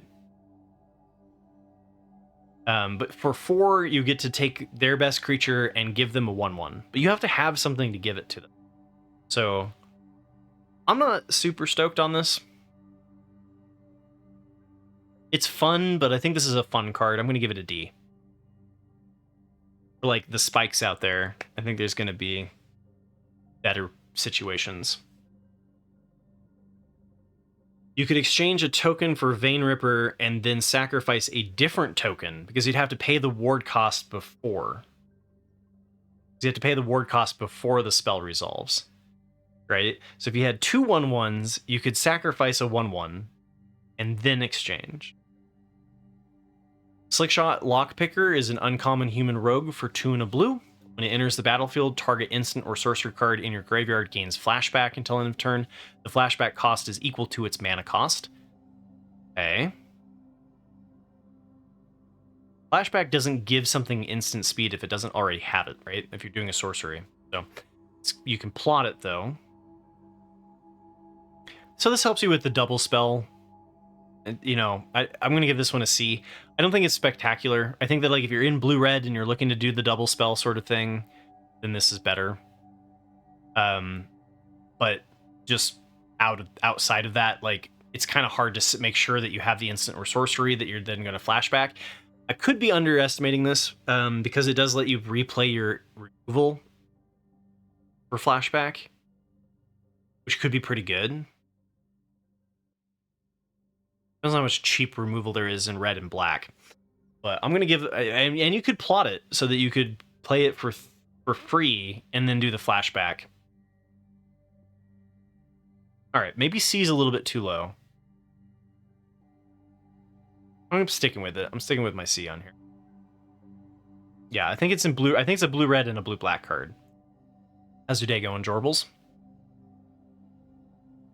Alright, Slickshot Vault Buster is a common human rogue. You get a 2 and a blue for a 1/4 Vigilance. Slickshot Vault Buster gets +2/+0 as long as you've committed a crime this turn. You get a 3/4 Vigilance for 3 if you're able to do the crime committing. Is that why this is going to be okay? Is that, like, it's a recurring way to commit a crime? I mean, I'm not too worried about committing a crime every turn because, like, that's generally what you want to be doing anyway. And then, like, we even have the common desert lands commit a crime on ETB, right? So I think this is going to be relatively easy to trigger. But is a 3/4 for 3 really that important in an attrition style deck? It's got a good butt. It's got a good body. I'll give it a C. Spring Splasher is a common frog beast for 1 and a blue. You get a 2/1 whenever it attacks. Target creature defending player controls gets -3/-0 until end of turn. Okay.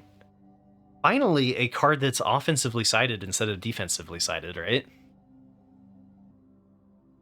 It does commit a crime.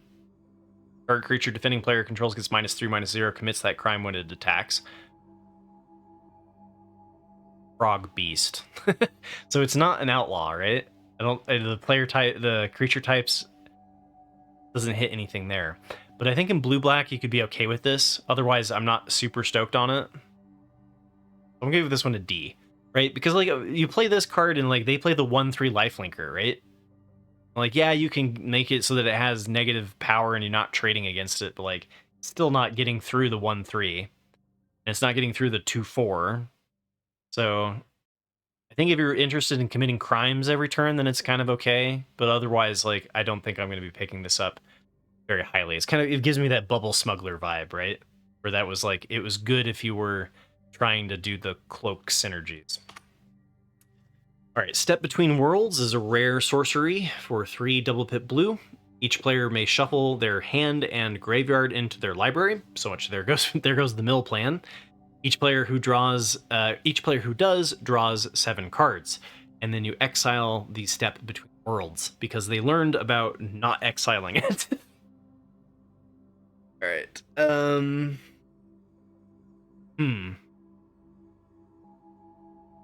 I'm not really big on these cards where you like both players draw 7. If you're like really good at answering all of your opponent's stuff one for one, it can be fun. But really, it's more of just a way to make sure that you don't lose the game by milling out. Like, Sam Black's gonna like this card, but I'm not a big fan of it. I think this is not great. And the plot's expensive, right? For example, Sims, it does not suspend.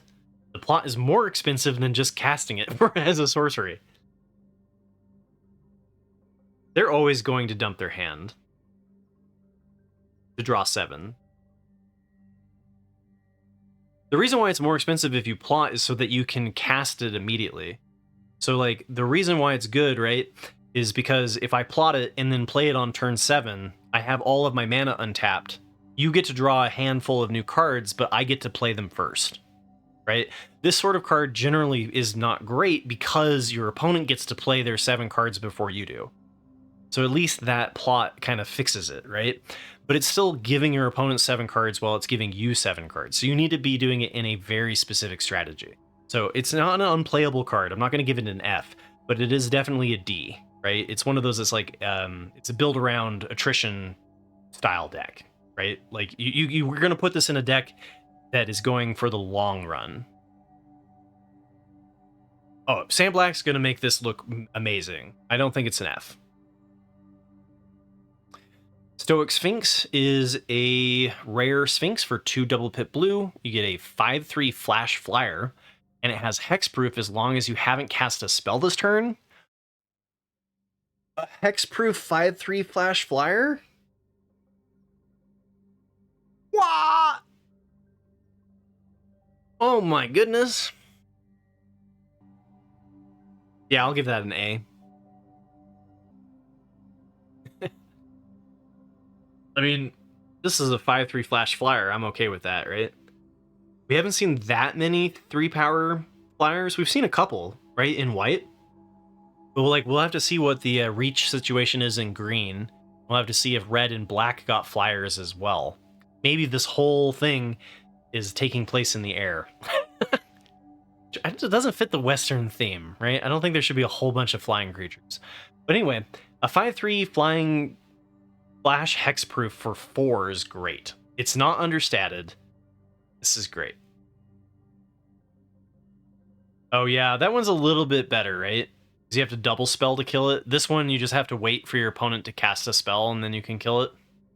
So the Glyph Keeper was a little bit more expensive, but it was a little bit better. Still, I think this is worthy of an A. It's not going to go in every deck because of the double pip blue, but it works for the attrition and blue-black, right? It works for blue-white theme. It doesn't have plot, so it's a 2 out of 4 for the blue. It's great. Stop Cold. You get a common enchantment for 3 and a blue with flash. Enchant artifact or creature. When Stop Cold enters the battlefield, tap enchanted permanent. And then an enchanted permanent loses all abilities and doesn't untap during its controller's untap step. So look at that. Blue, white is getting the O-ring. Blue is getting the crappy tap removal, right? And the enchantment is pretty good. So, the card earlier was Stoic Sphinx. Stop Cold is a D. Seen enchantment removal already. I imagine there's going to be more in green. And I don't like this sort of effect. It leaves the body on the board. It's not great. Oh, what was the previous version of Stop Cold called? That one's a good question for Merc. What was the one? We had one in like Lord of the Rings, right? Or it's been too many sets ago for me to remember the names of anything. But we've seen this before. This is like a reprint. It's got flash. It costs 4. It taps something and removes all abilities. It makes it so it never untaps. Right? We just saw this sort of thing in Murders at Karlov Manor, but it just didn't have flash. Charmed Sleep. Yeah, that was one. That one didn't have flash.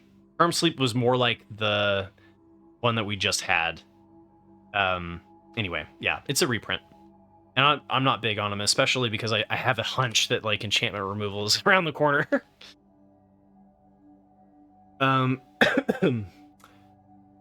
Take the Fall. We've got a common instant for one blue. Target creature gets -1/-0 until end of turn. It gets -4/-0 until end of turn. Instead, if you control an outlaw, which is assassin, mercenaries, pirates, rogues, and warlocks. Okay, so is there an outlaw archetype? I know there's a mercenary archetype in red-white. I know crime is blue-black. I can't figure out what the outlaw archetype is. Anyway, cheap way to commit a crime. It's really great for the blue-red deck too, because now here's what I'm talking about, right? The common 1 blue draw a card, right? I think that's pretty good, especially in blue-red and blue-black. Less interesting in blue-white and blue-green. So I'll give this one a B. I think you know, being able to cycle for 1 blue has got some synergies here.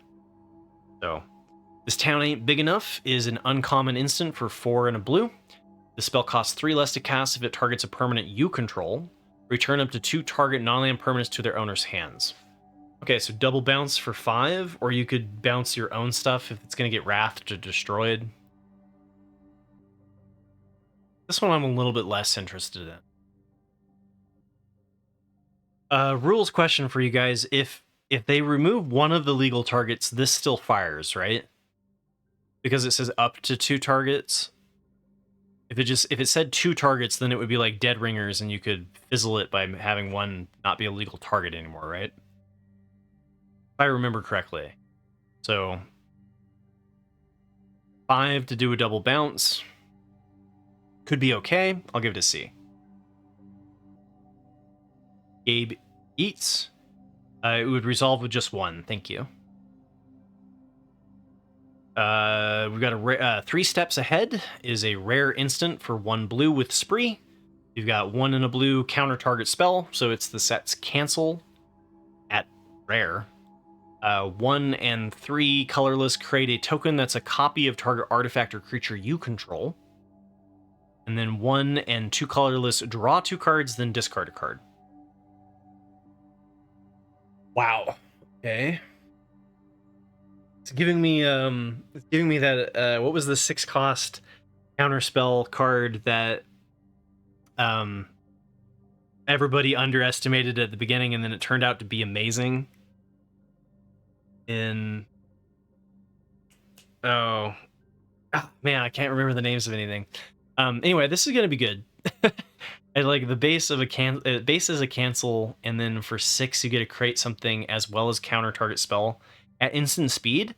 So you can create a target at instant speed is going to be great for combat reasons alone, right? It doesn't have to be a creature, or it does have to be a creature you control though. And then you could also just draw 2 cards and then discard a card is all right. So yeah, the Convoke one, Gabe Beats, that's the one I was talking about. Yeah. So I'm going with, like, this one looks pretty good. Counter something, create a token, just create a token for 4, or draw 2 cards and discard for 1. If you do it all, right, you could do it all for 8. That seems crazy, but like you could. I'm gonna give this one a B. I don't think this one is going to be one that like I'm like, okay, we gotta switch gears and go for it. But it's definitely doing enough that like I'm interested. Visage Bandit is a uncommon shapeshifter rogue for 3 and a blue. You get a 2/2. When you may have Visage Bandit enter the battlefield Visage Bandit enter the battlefield as a copy of a creature you control, except it's a shapeshifter rogue in addition to its other types. Okay. And then you can plot it for 3. Okay, so multiple copies of the stuff you're already doing. Slendy, you're saying that you think you're going to do most of this on 6? Or 5? I think most of the time you're going to be doing this on... Oh, yeah, no, 6 because of the original spell. Yeah. I think counter spell and create a token. The draw 2, discard a card, maybe not. Right. Oh, I have my notifications off today for the stream. So the memes are not working. The follow notifications aren't working, and sub notifications aren't working. But thank you, Slendy, for the 2-month support. Appreciate it. I'll give you the kazoo. Thank you. So, Visage Bandit depends on what else you're playing, right? Plot is going to work in the blue-red and the blue-white archetypes. But if you have an empty board, then this is kind of rough. Like, very rough. So I'm going to give this one a C. I think that the floor for this is pretty low. The ceiling for it is intriguing, though. And that makes us... We got to black. So I'm going to take a quick little break just to rest my voice, because talking nonstop for an hour and 50 minutes about Magic is, taxing a little bit. So I'm going to grab some water, do a quick little stretch, and I will be right back. All right, I'm back. All right. Black is going to be the last of the colors for today. I'll be back on tomorrow to cover red, green, and multicolored and artifacts and lands. So it'll be a bit longer. And so let's do this thing. Ambush Gigapede is a common insect for 4 double pip black. You get a 6/2 with flash. When Ambush Gigapede enters the battlefield, target creature an opponent controls gets -2/-2 until end of turn. Thunderwonk, yes, it is just the 3 rounds for the team draft. So once you've played your 3 opponents, you're done. 6/2 flash, that could hit somebody pretty unexpectedly, and you might... The -2/-2 is kind of eh. But it does commit a crime. Yeah, Giga Chad for sure. Ambush Giga Chad. The problem is that this trades with a 2/2. So it's better defensively. But you could eat something with 6 toughness and something else. It could be a 2-for-1 at common. So I think it has a situation where it's okay. Cardinator, best way to do it is through Discord. If they're not responding on Discord, then that's that. We'll figure it out. So I'll give this one a D. I don't think it's unplayable, but I do think that there's it's not something that like fits into everything. Oh, are you thinking of like the Massacre Worm or something like that? Thunderwonk, the thing that gave -X/-X for Devotion to Black. What was that? It wasn't Massacre Worm. Yeah. All right, Binding Negotiation is an uncommon sorcery for 1 and a black. Target opponent reveals their hand. You may choose a non-land card from it. If you do, they discard it. Otherwise, you may put a face-up exiled card they own into their graveyard. Okay, so you get rid of their plot. You may put a face-up exiled card they own into their graveyard. This could get rid of plots. Ooh, or it can get rid of a bomb in their hand. I like this. Yeah, especially because of like the plot costs haven't been that cheap. Well, it depends on if plot is any good, right? However, this also does commit a crime, right? So that's good too. That's a good point, Thunderwonk. They did have something like this for Foretell, where you could get rid of something that was foretold. Was it also a discard card, though? Was it exactly like this, where you could choose an on-land card? This one we get to know, though. Foretell we didn't know. This one, plot is like revealed. I think there's been like... It's definitely a sideboard card in best of 3. I'm not sure it's good enough, right? Coercion, though, tends to be 3, right? did it also cost 2? Because like if this costs 3, I don't think it's worth it, right? But doing this on turn 2 when you're on the play, where you can kind of afford to give up a little bit, can be okay. Turn 3, maybe not. Turn 2, maybe yes. I'm gonna give this one a C. I'm not super stoked about this one as an uncommon, but like it might turn out to be really great, especially if plot is like where it's at. Excuse me. All right, so we've got Black Snag Buzzard, which is a common bird for 2 and a black. You get a 2/1 flyer. It enters the battlefield with a +1 counter on it if a creature died this turn, which is kind of the theme of Black-White. It's like token sacrifice. So if you can play this as a 3/2 flyer for 3, it's more interesting. And then the plot's kind of this one is a cheaper plot. It's kind of interesting as well. However, blue-white and blue-red are the ones that care more about the plots, and blue-green. So it's a little off color. I'm going to go with a D. I think this is a trap. Worse than a Windrake. Blood Hustler is a uncommon vampire rogue for 1 and a black. Get a 1/1 whenever you commit a crime, put a +1/+1 counter on Blood Hustler. This ability triggers only once each turn. And then 3 and a black, target opponent loses 1 life and you gain 1 life, which commits the crime for it. So it's a late game mana sink that then grows it. All right, I can get behind that. I can get behind that for sure, because you only need it to trigger twice before you start getting better value, and it has a relevant late game mana sink. Give that one a B. Boneyard Desecrator is a common zombie mercenary. Get a 3/4 menace for 3 and a black. And it has a mana sink 1 and a black. Sacrifice another creature. Put a +1/+1 counter on Boneyard Desecrator. If an outlaw was sacrificed this way, create a treasure token. Aha. Okay. So maybe there is an outlaw subtheme in Black-White? Is it like outlaw attrition? Anyway. I don't mind a 3/4 menace for 4. And it has the sacrifice outlet, so like it enables you in Black-White. I'll give this one a C. It's all right. Maybe it's better in Black-White, better than a C, but I think I'll give this one as filler. Filler common.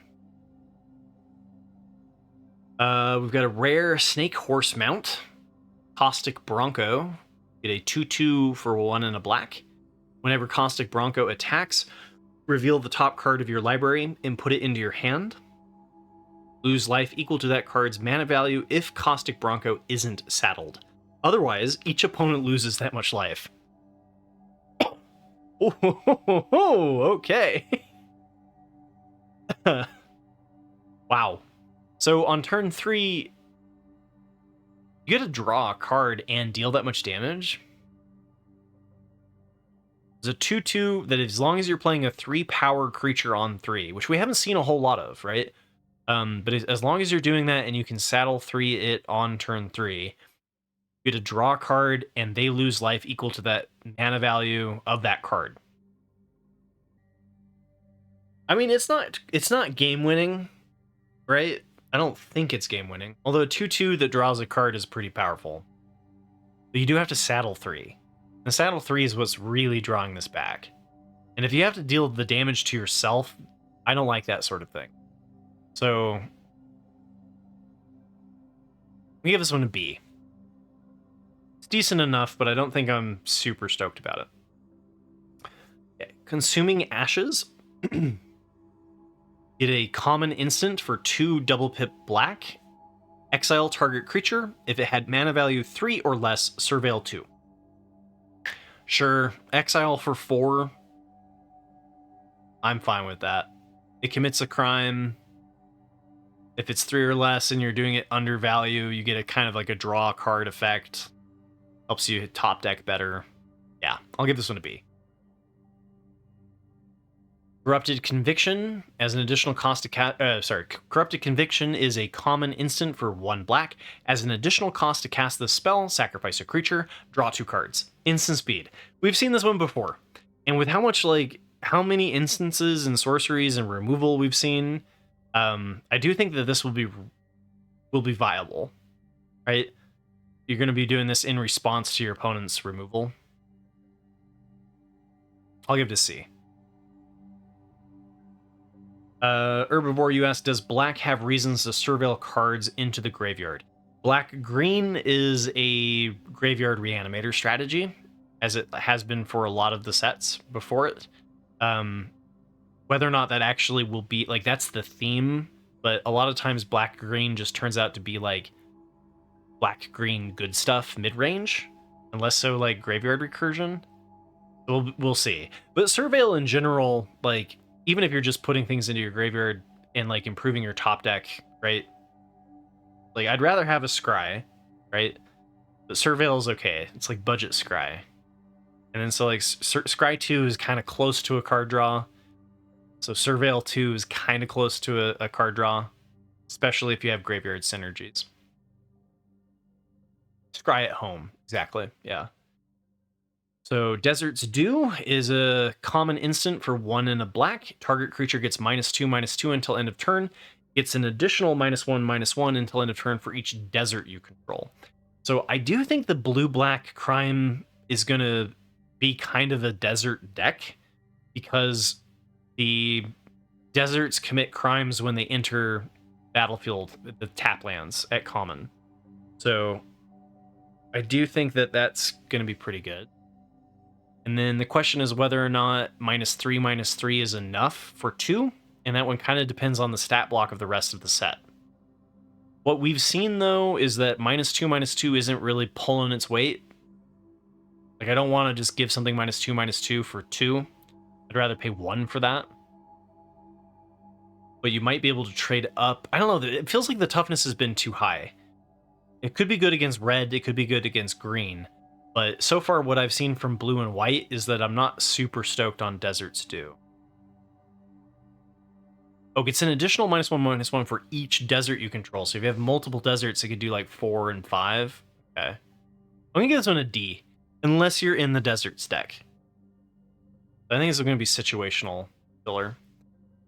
Desperate Bloodseeker is a common vampire for 1 and a black. You get a 2/2 lifelink. When it enters the battlefield, target player mills 2 cards. Okay, so we do see a little bit of mill. A little hint of mill. And then the other thing to keep in mind is that target player milling cards is a crime. So it's committing a crime. 2/2 lifelinker for 2, though, is one that I can get behind. I don't think making your opponent mill is going to be that bad. Probably want to do it to yourself, though. Most of the time you do. Yeah, I think I'll give this one a C.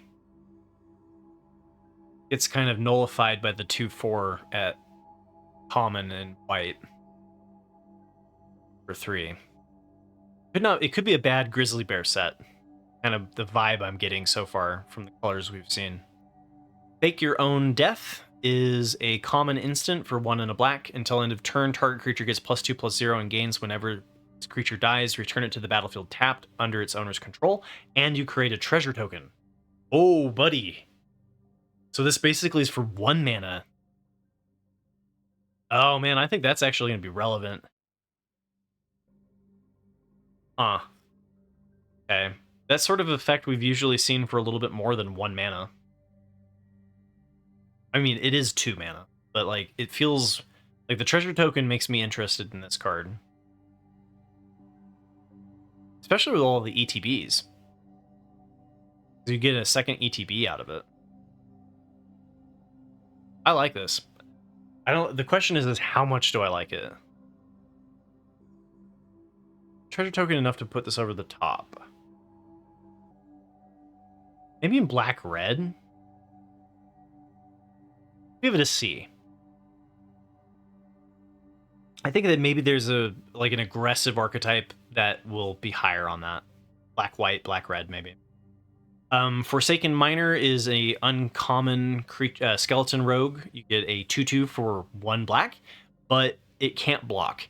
And then whenever you commit a crime, you may pay 1 black. If you do, return Forsaken Miner from your graveyard to the battlefield. Well, hell yeah. Okay, so this is the aggro card, right? This is the aggro card that you want. Excuse me. It is play versus draw though, because it can't block. So if you're behind, it's not going to do much for you. But the fact that you can commit a crime and then return it to the battlefield as a recurring threat, this is fine. I'll give this one a B. Geyser, the Hellraiser. Get a mythic human warlock for 3 double pip black. Get a 4/4 ward 2, pay 2 life. Skeletons and zombies you control get +1/+1 and have menace. I don't remember there being a zombie archetype, but it sure feels like blue-black crime is also somewhat of a zombie deck. Skeletons and zombies you control get +1/+1 and have menace. Whenever you commit a crime, which is the blue-black, create 2 tapped 2/2 blue and black zombie rogue creature tokens. This ability triggers only once each turn. Wow. Okay, yeah. Hard to, 2 life and 2 colorless is a pretty decent ward. We've seen other skeleton and zombie cards that synergize with this. This might be an S. If it wasn't double pip black, it certainly would. Because you could splash it, right?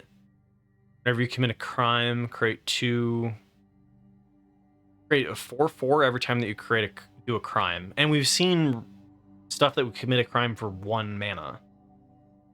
So if you're playing this out for 6 as an 8/8 across 3 bodies, one of which has ward 2, pay 2 life, and gives those skeletons +1/+1 and menace, so that would be a total of 10/10 for 6 mana. Two of the bodies which are 3/3 menace creatures. Oh man, that's really close to an S.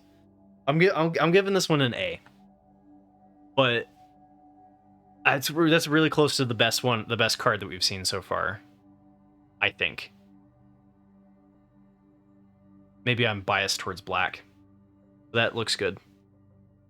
Hollow Marauder is a uncommon Spectre Rogue for 6 and a swamp. The spell costs 1 less to cast for each creature card in your graveyard. So there's the benefit for the self-mill or Surveil. Get a cheap flyer. So it's a 4/2 flyer. When it enters the battlefield, any number of target opponents each discard a card. For each of those opponents who didn't discard a card with mana value 4 or greater, draw a card. Alright, so if you have the self-mill and the enabler, this could be okay. What mana do you need to be able to hit this on, though? If you play this for 5, are you happy?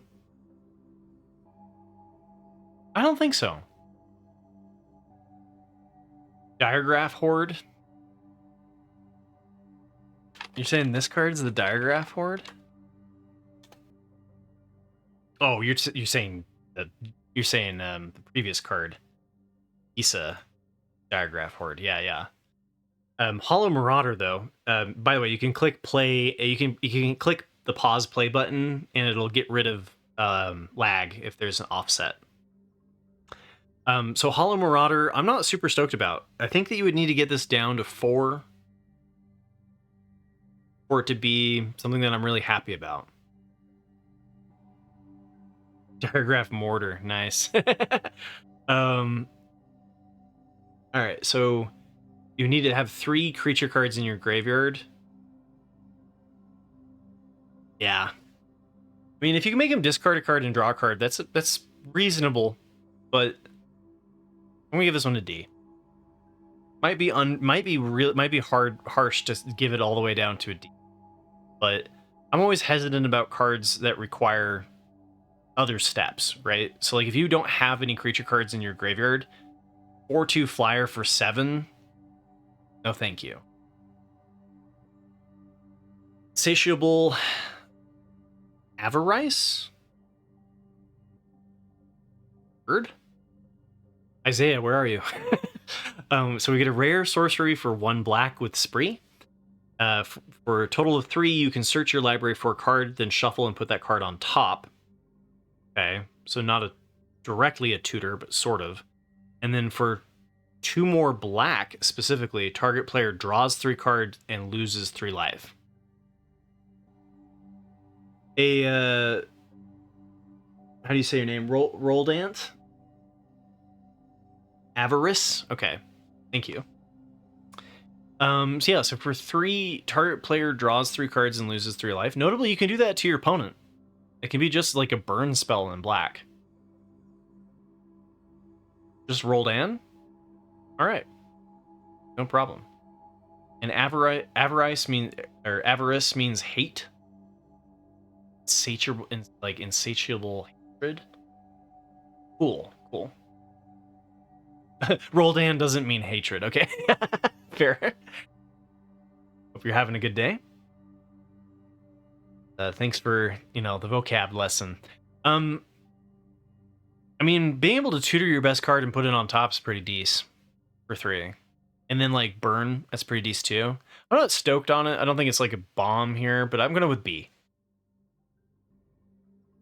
You'll be back? All right, glad to hear it. All right, we've got a rare human warlock. Okay, Ervek the Punisher is a rare legendary human warlock for 1 double pip black. There's a lot of legendaries so far, right? It feels like maybe there's a legendary desert deck. Anyway, you get a rare 3/3 for 1 double pip black. Whenever you commit a crime, exile up to 1 target black card from your graveyard and copy it. You may cast the copy. If you do, you lose 2 life. A black card, period. It can be a spell, it can be a creature. Cast it, you lose 2 life.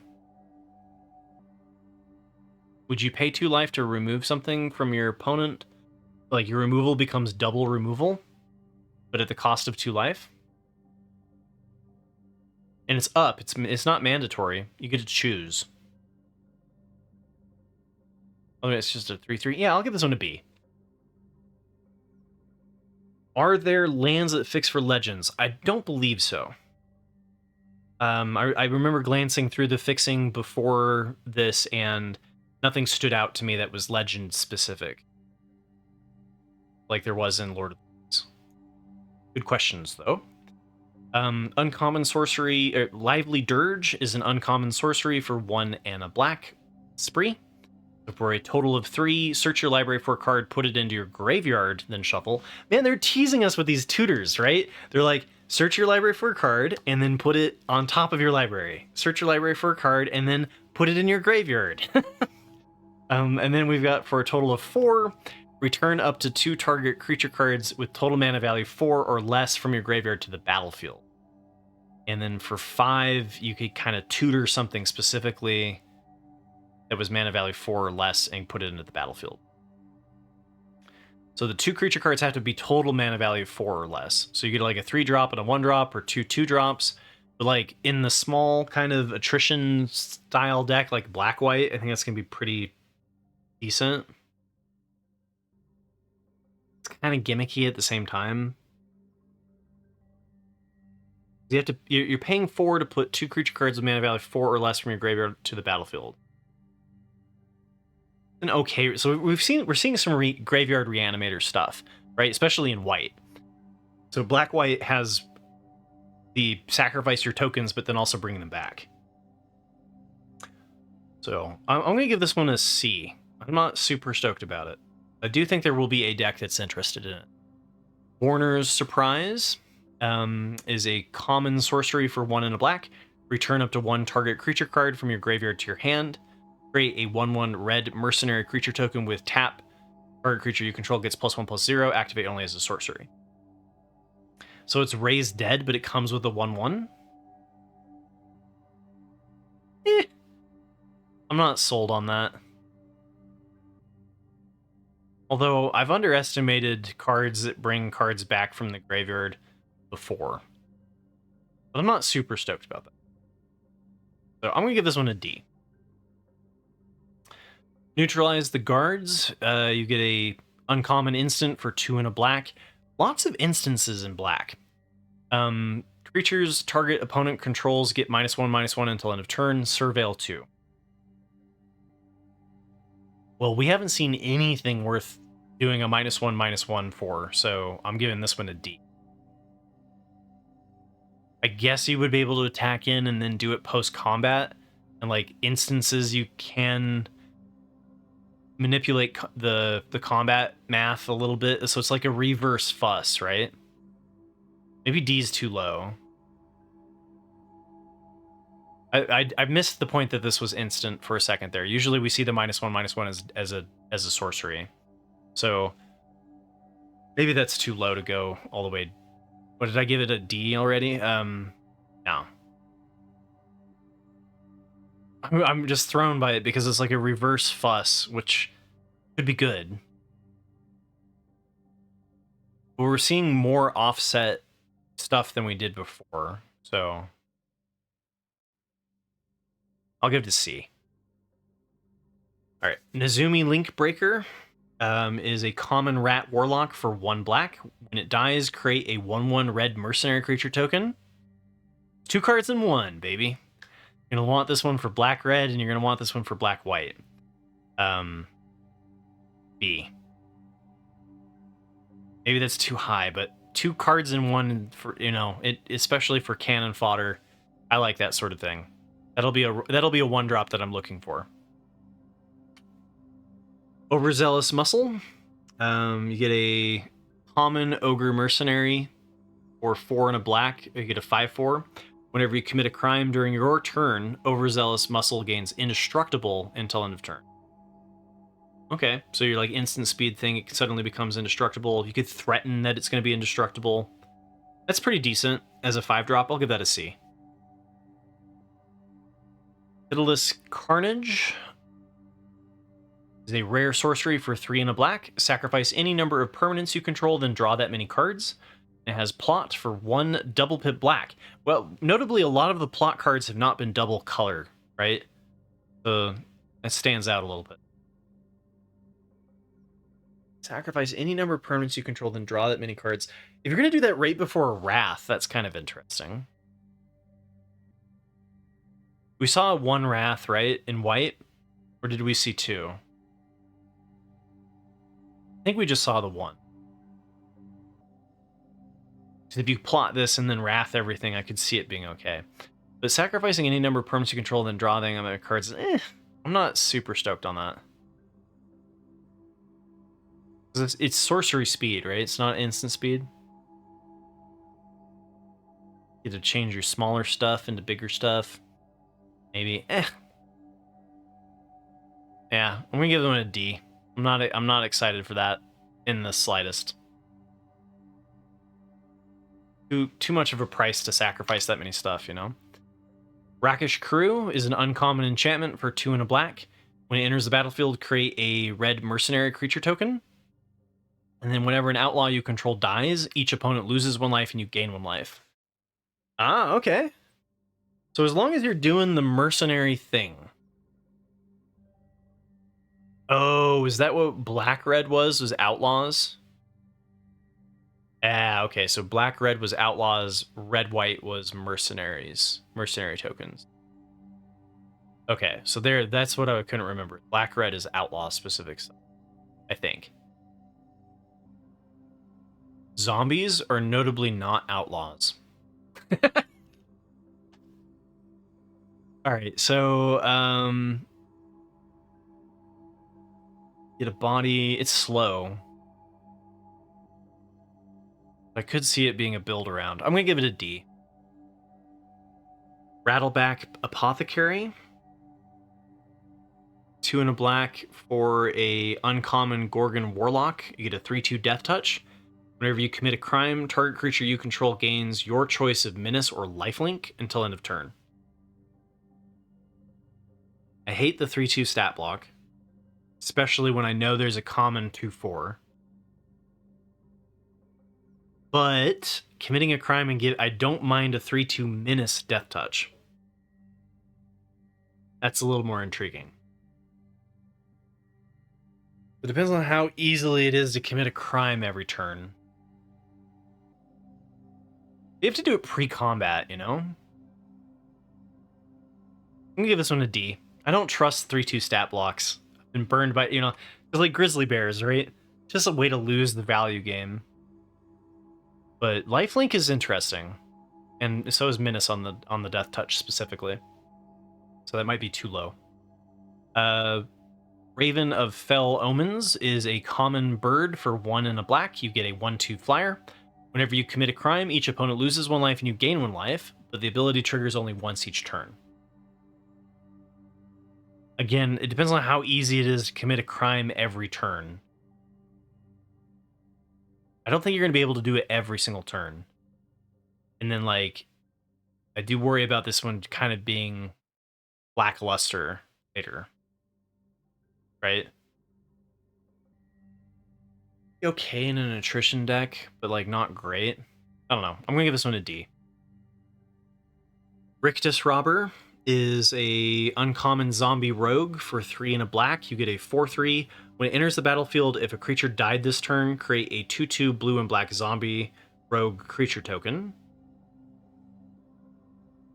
Well, damn, if you could make that... Oh, and then you could plot it so that, like, they don't want... You could plot it to threaten. Be like, look, if you kill my creature, I'm going to get a 4/3 and a 2/2 for 3 mana. 6/5. You kind of have to take turn 3 off to set it up. And then if you're just trading resources, being able to play a 4/3 and you get a 6/5 across 2 bodies, giving this one a B. Rooftop Assassin, you get a common vampire assassin for 3 and a black. You get a 2/2 flash flying lifelink. And then when it enters the battlefield, destroy target creature an opponent controls that was dealt damage this turn. Alright, you block with a 1/1. You flash this in. Destroy their thing. You get a flying lifelink 2/2. Seems acceptable. Give that one a C. Rush of Dread is a rare sorcery for 1 double pip black with Spree. So for a total of 2 double pip black, target opponent sacrifices half the creatures they control rounded up. For 3 double pip black, target opponent discards half the cards in their hand rounded up. It's Pox. And then you get 3 double pip black, target opponent loses half their life rounded up. It's a one-sided Pox, man. I mean, for 4, target opponent sacrifices half the creatures they control rounded up, but you don't get to choose. They could just sacrifice their, like, weakest creatures. Half their cards in hand for 5 is not super great. And then for 5 loses half their life, though. That's what's interesting to me. This could be like a 5 damage, deal 10 damage, right? Or 5 mana, deal 10 damage. And then it's just 1 more to sacrifice their creatures as well. Wow. Yeah. And then their hand, you might get their last, like, 1 or 2 cards. Alright, I'm down. I'm not sure it's an A.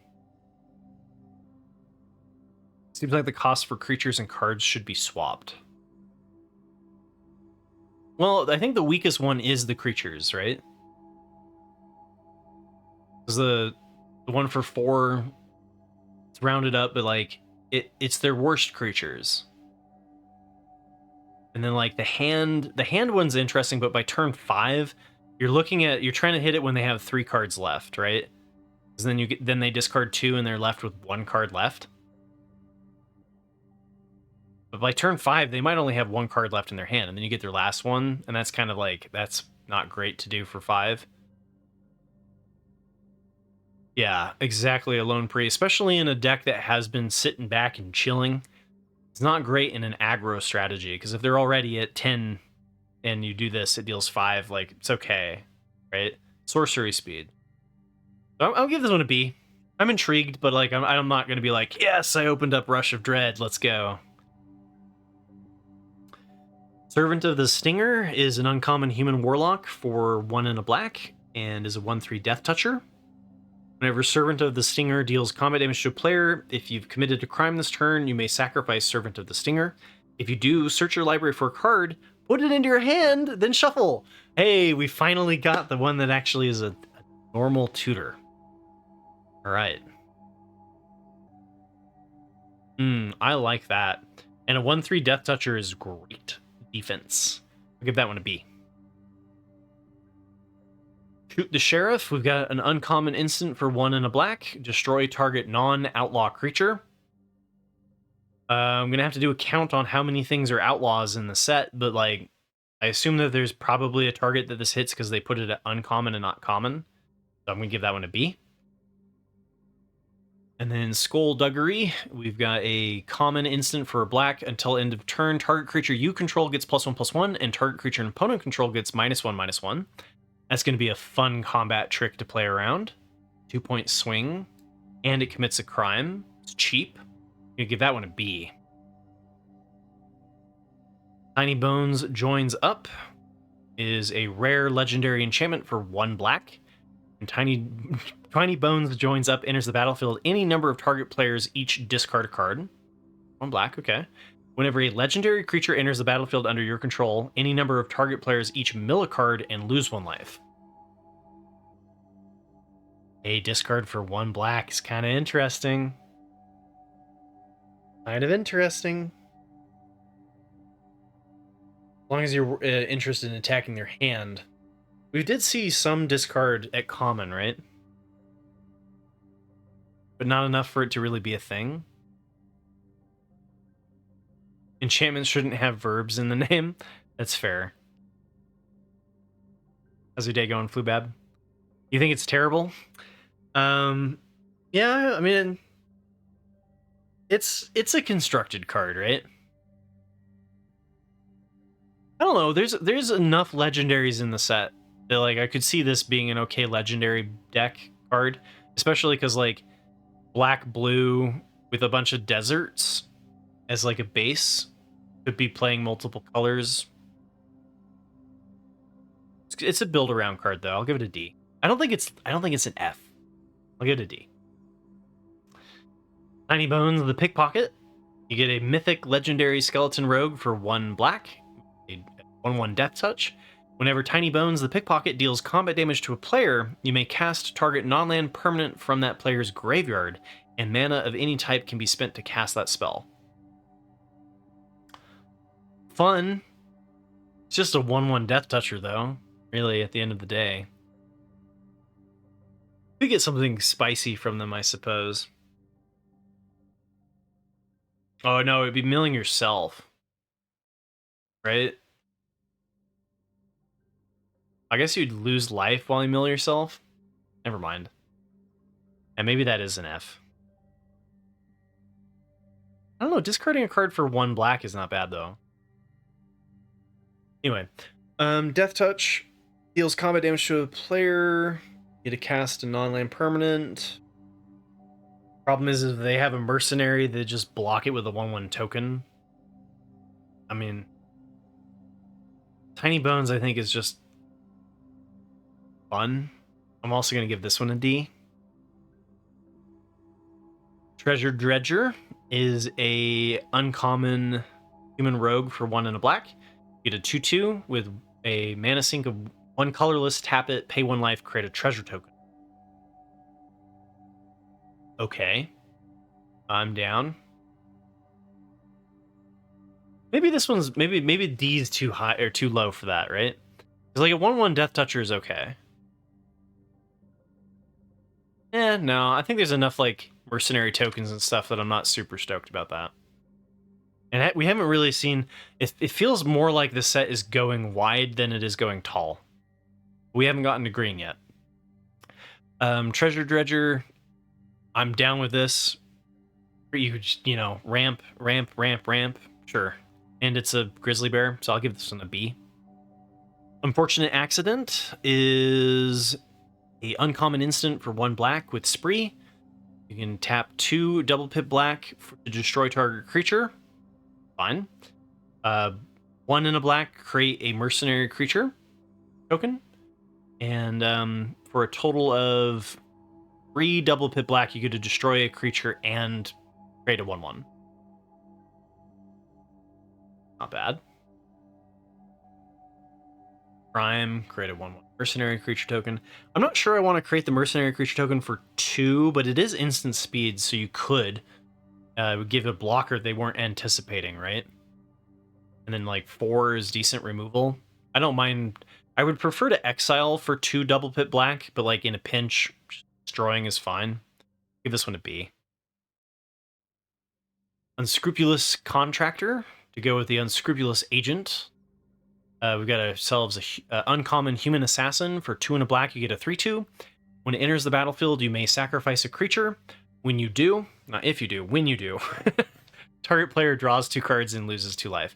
Okay, so we've got several cards here that deal damage, and you can make it. You could, do the classic black burn, like the Fell Stinger lethal, right? We've got a couple of fun Fell Stinger lethal card options. You got Plot for 2 and a black. Want to set it up on a different turn. I don't think you're going to plot that one. I don't like the draw 2 and lose 2 life enough, though, for me to be stoked about a 3/2. So this one's getting me the D. This one's getting the D. I'm not a fan of the 3/2 stat block.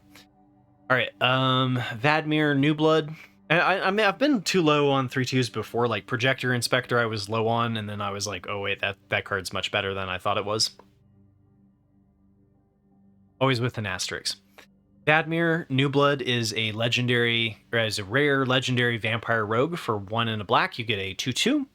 Whenever you commit a crime, put a +1/+1 counter on Vadmir, New Blood. This ability triggers only once each turn. We've seen this before, where the crime has like a counter synergy. So there might be a blue, black, white Esper space that's doing some of the like counter stuff. As long as Vadmir has 4 or more +1/+1 counters on it, it has Menace and Lifelink. A Grizzly Bear that grows and then can become a 4/4 Menace Lifelink. Yeah.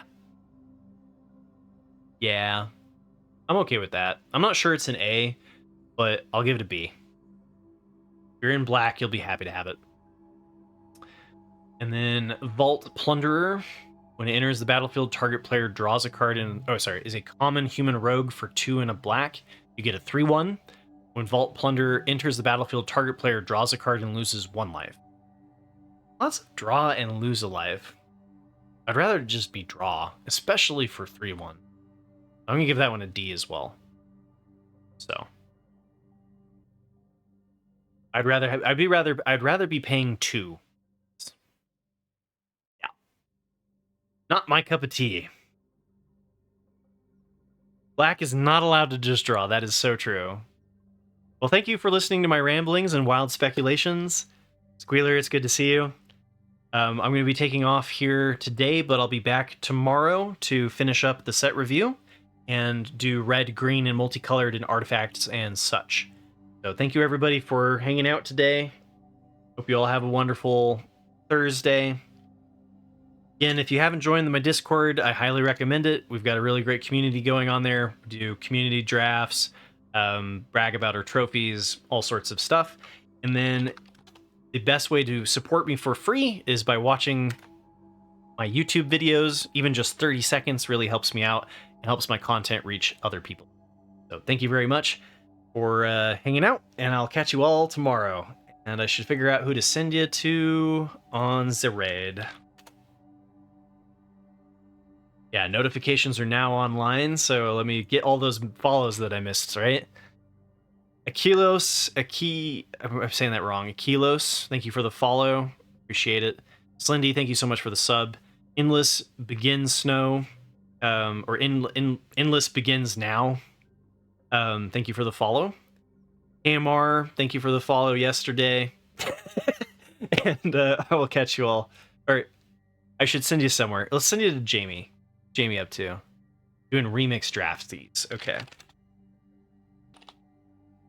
So Jamie, like myself, is a full-time Magic the Gathering content creator. And so any way that I can help support her in her dream, It's good in my book. So I'll catch you all tomorrow. I've said it 1,000 times already. Take care.